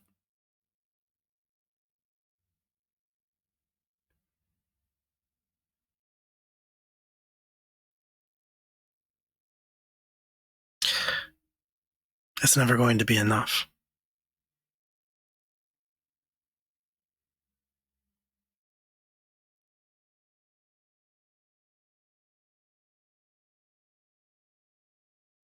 But there is one thing left to do.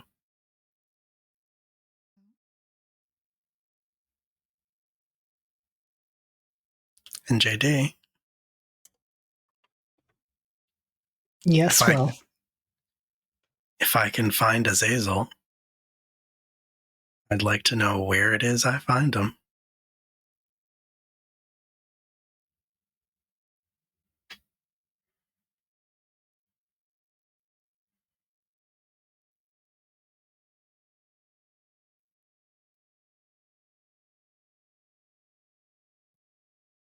It is in some ways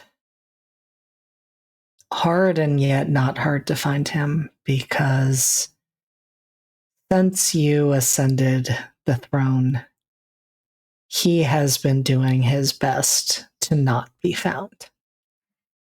Yeah.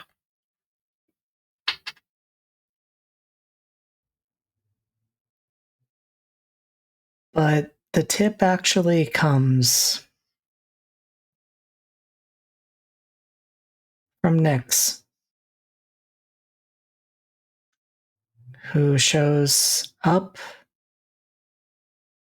at the palace one day. And you haven't seen much of her since ascending the throne. It might even surprise you that she has returned, since she has made a point of not being in hell as much as is possible. But she walks in, gives an appropriate bow, and uses your title, all of which is expected and respectful.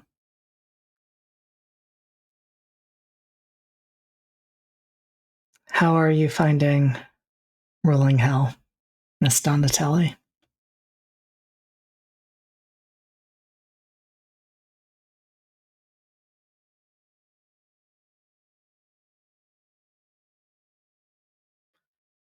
I'm not much for the day-to-day minutia. But Dorian is doing a marvelous job.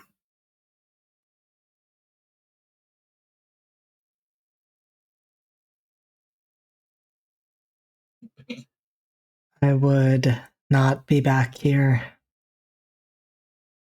but it is still my job to restore the balance. And there is one loose end that I suppose we can both agree on. Do what you will, Miss Donatelli. And she hands you a piece of paper that simply has an address in London on it.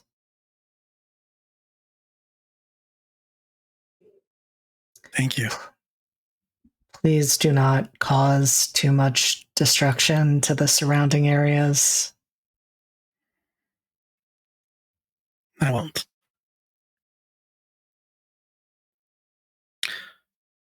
I didn't think I'd see you again. I didn't think you would either.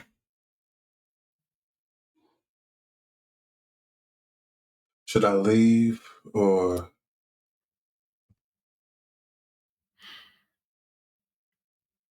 I'll walk you out. She almost starts to say seneschal, and then she just says, Nix.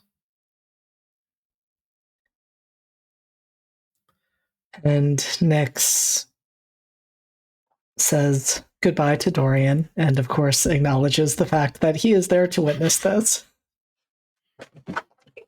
Told you didn't leave the throne room. And then she walks out alongside Abigail, and she is still looking at you in that disconcerting way that she does. But I think in this moment, she's realizing she's seeing more of the truth on the surface than she has before.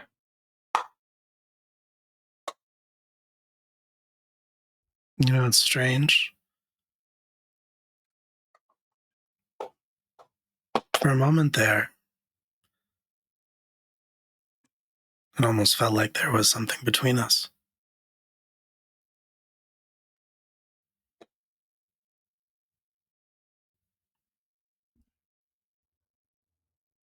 For a moment there, I cannot entirely deny it.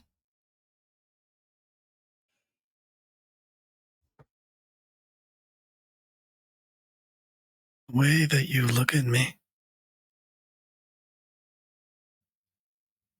What is it you see?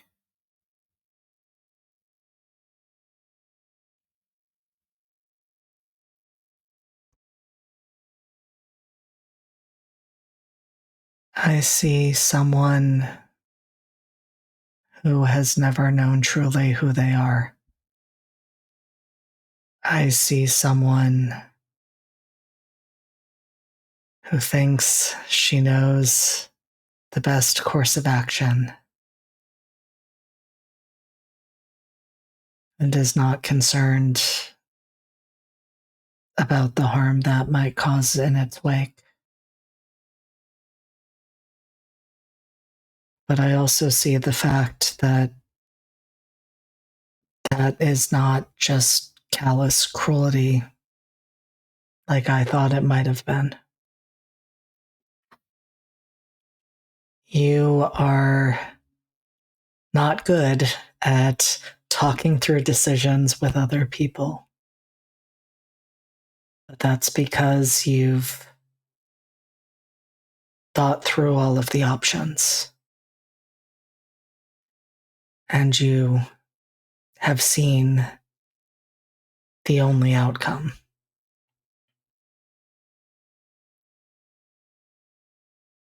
And I also think that I see someone who is afraid to have those hard conversations with others because you do not fully trust yourself.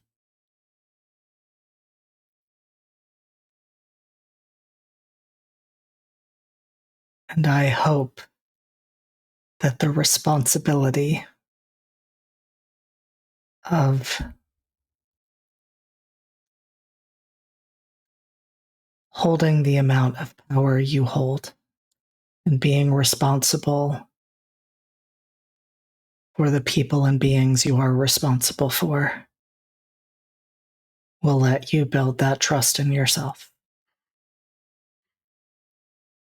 I do not see an inherently bad person Abigail, I see someone who is desperately terrified of being seen by anyone else.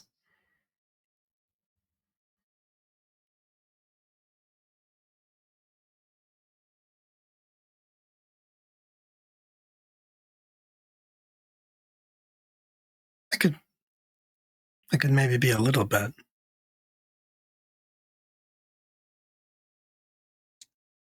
Maybe a little bit.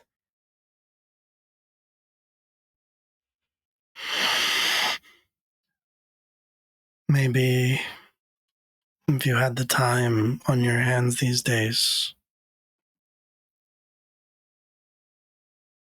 you could show me how to talk.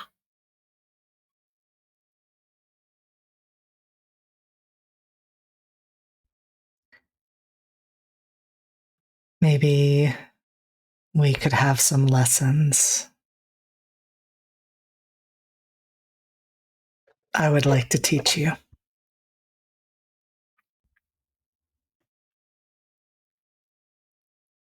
I would like to learn.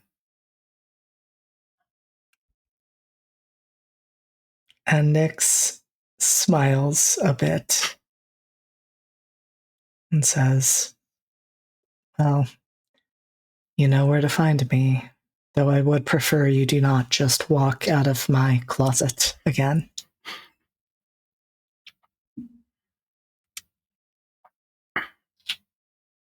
Not at first, no.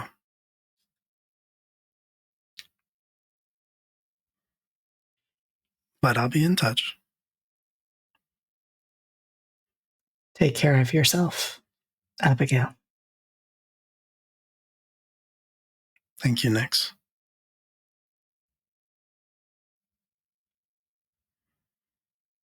And I'm going to that address. I was going to say, I imagine that we smash cut from there straight to that house. Are you going by yourself, or are you bringing your second? Are you bringing your buddy? What's up? What's good? I'm going by myself. How dare First. you? How dare you? I'm by myself. This is my business. This is my thing. How do you approach the house, Abigail?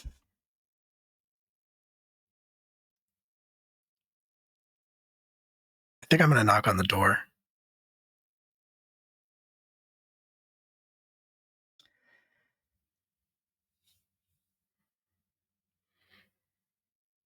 And so I am going to say above the table, I am going to bring us to a close, though we will have a chance to revisit some of these moments in the future, because this will not be the last time we see these characters, I promise. But you knock on the door. If you're gonna blue ball me here, I just want to let you know that I did offer Chrissy. I did offer something to Chrissy that I was gonna bring up in the scene. So this might be an above the table conversation because I anticipate having Chrissy be a part of this scene. Okay. And so you knock on the door and it swings open on its own accord. Inside, the place looks, I will say, messy, as though some sort of struggle or panic has taken place. And you see a flickering glow, like that of candle flame, coming from what you would presume would be the living room. And as you walk in there, you see Azazel. And you might recall way back when we had our 8-person ball, there was that image of the puppet master and the strings, except rather than wielding them, Azazel is now tangled up in them, restrained from all angles of the room. And with Chrissy's permission, I think we see a raven sitting above the door, watching Azazel, but then cocking a head towards you as you enter, Abigail.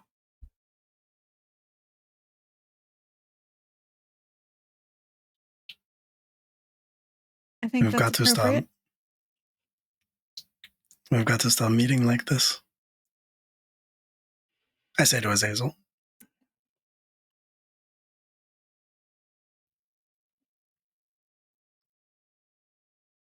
What do you want, whelp?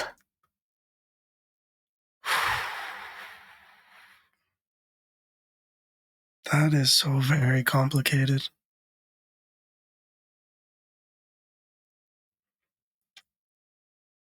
I thought that I wanted you dead.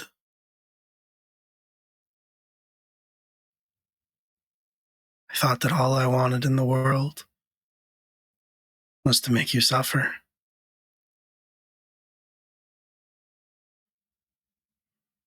But to be honest with you, until somebody showed up and gave me your address,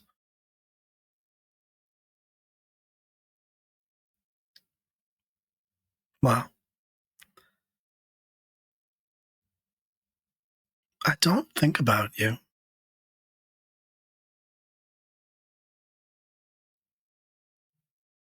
Because you don't matter. Because you're nothing.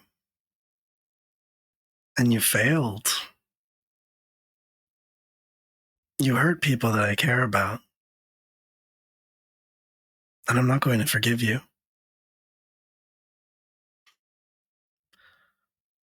But I thought about all the ways that I would torture you, that I would kill you, dismember you, make you suffer.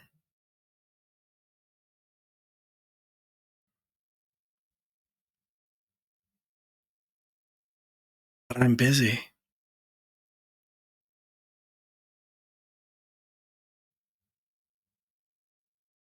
I have too many things to attend to, things that matter.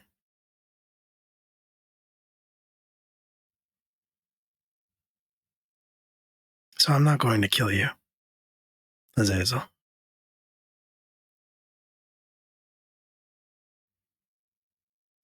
But this is Morrigan. I think she will gesture towards the front door. I think she'll transform at that and fly down, transform standing right next to her. And I'm not going to forgive you either. So instead, I'm going to give you to her. And then I'm going to walk out that door. And I'm never going to think about you again.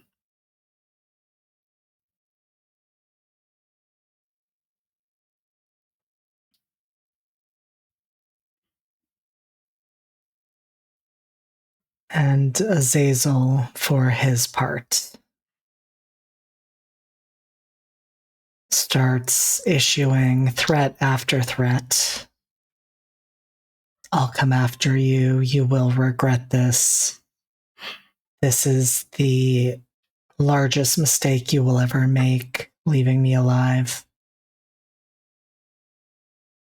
And I imagine we see Abigail leaving the room, leaving Morrigan with Azazel. What is the final image we see, Chrissy? As the door shuts, we'll just see her smile. I can't wait to learn what you're afraid of.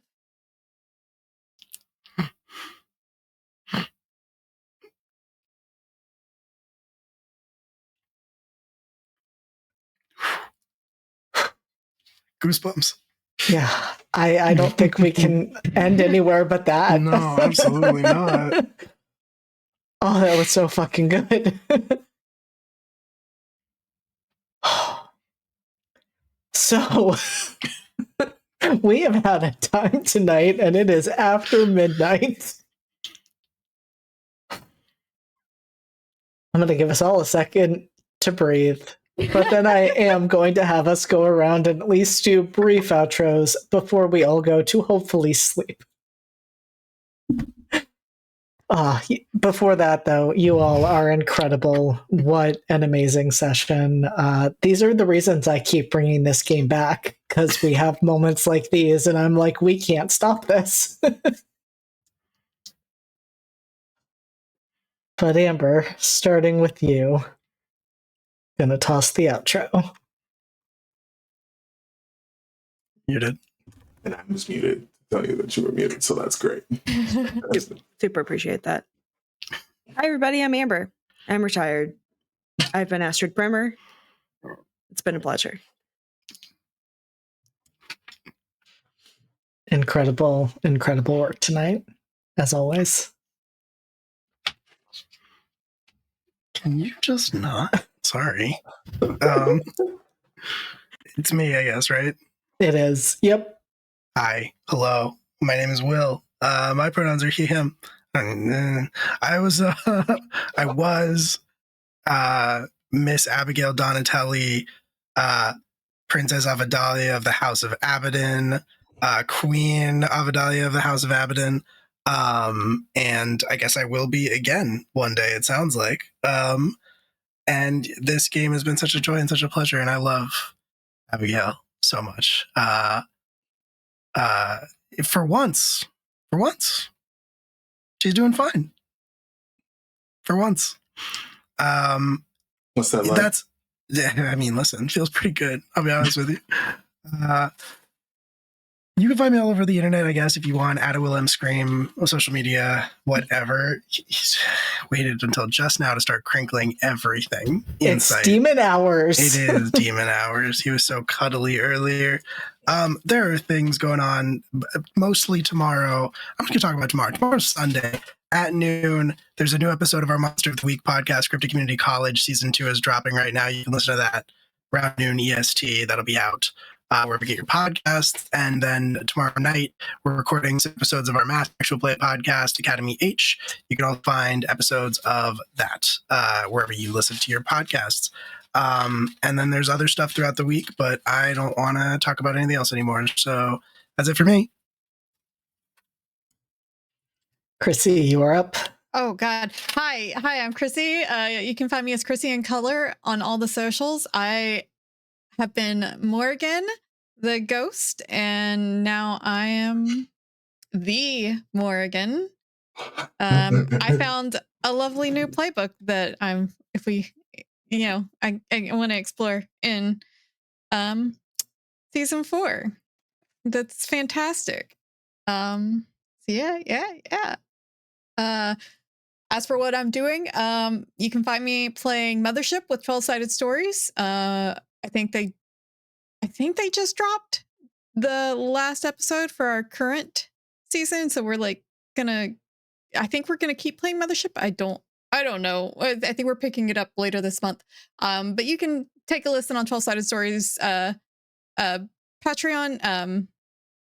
to listen to their podcasts. And then all their other shows are absolutely fantastic, and you should check those out as well. And yeah, that's me right now. Hi, it's me. I'm Q. I played Mr. Dorian Black, now King Dorian of House Black. He's fine. So if you don't see me here, you can find me out on the internet at Midnight Inc. That's Midnight_INQ. Q is my name. I'm sure you get it. Save a horse, ride a cowboy. I keep making cowboys. My list of things that I'm doing is shorter, at least things that are streamed every other Tuesday. You can either find me on Entropy Emporium, where they call us villains, or over here on Live from the Apocalypse for Nephilim Tenebris. And then every other Thursday, still over here for Redacted. And then that same Saturday, because I got like two in a row, we have Class Reunion. Also here, having a time with all of these characters. It's fantastic. There's other stuff in the works, but I will say, if you haven't yet, go and see Caltrop Chronicles. They have a Call of Cthulhu game going on right now. But I was in their first production on their channel, which was Mist Connections, which was a City of Mist game. I played a little private investigator who was a bunch of ravens, and Benjamin's great. And then finally, because I always forget, we are back to recording episodes of my podcast called Code Switching Naturally, which is just talking about a bunch of shit from the lens of being Black in these here United States of America. We live in a raggedy bitch, but we still persist. Yeah. Apart from that, just find me. You can see I will occasionally post about things about myself. Not really. I'm bad at social media, and that's just how it is.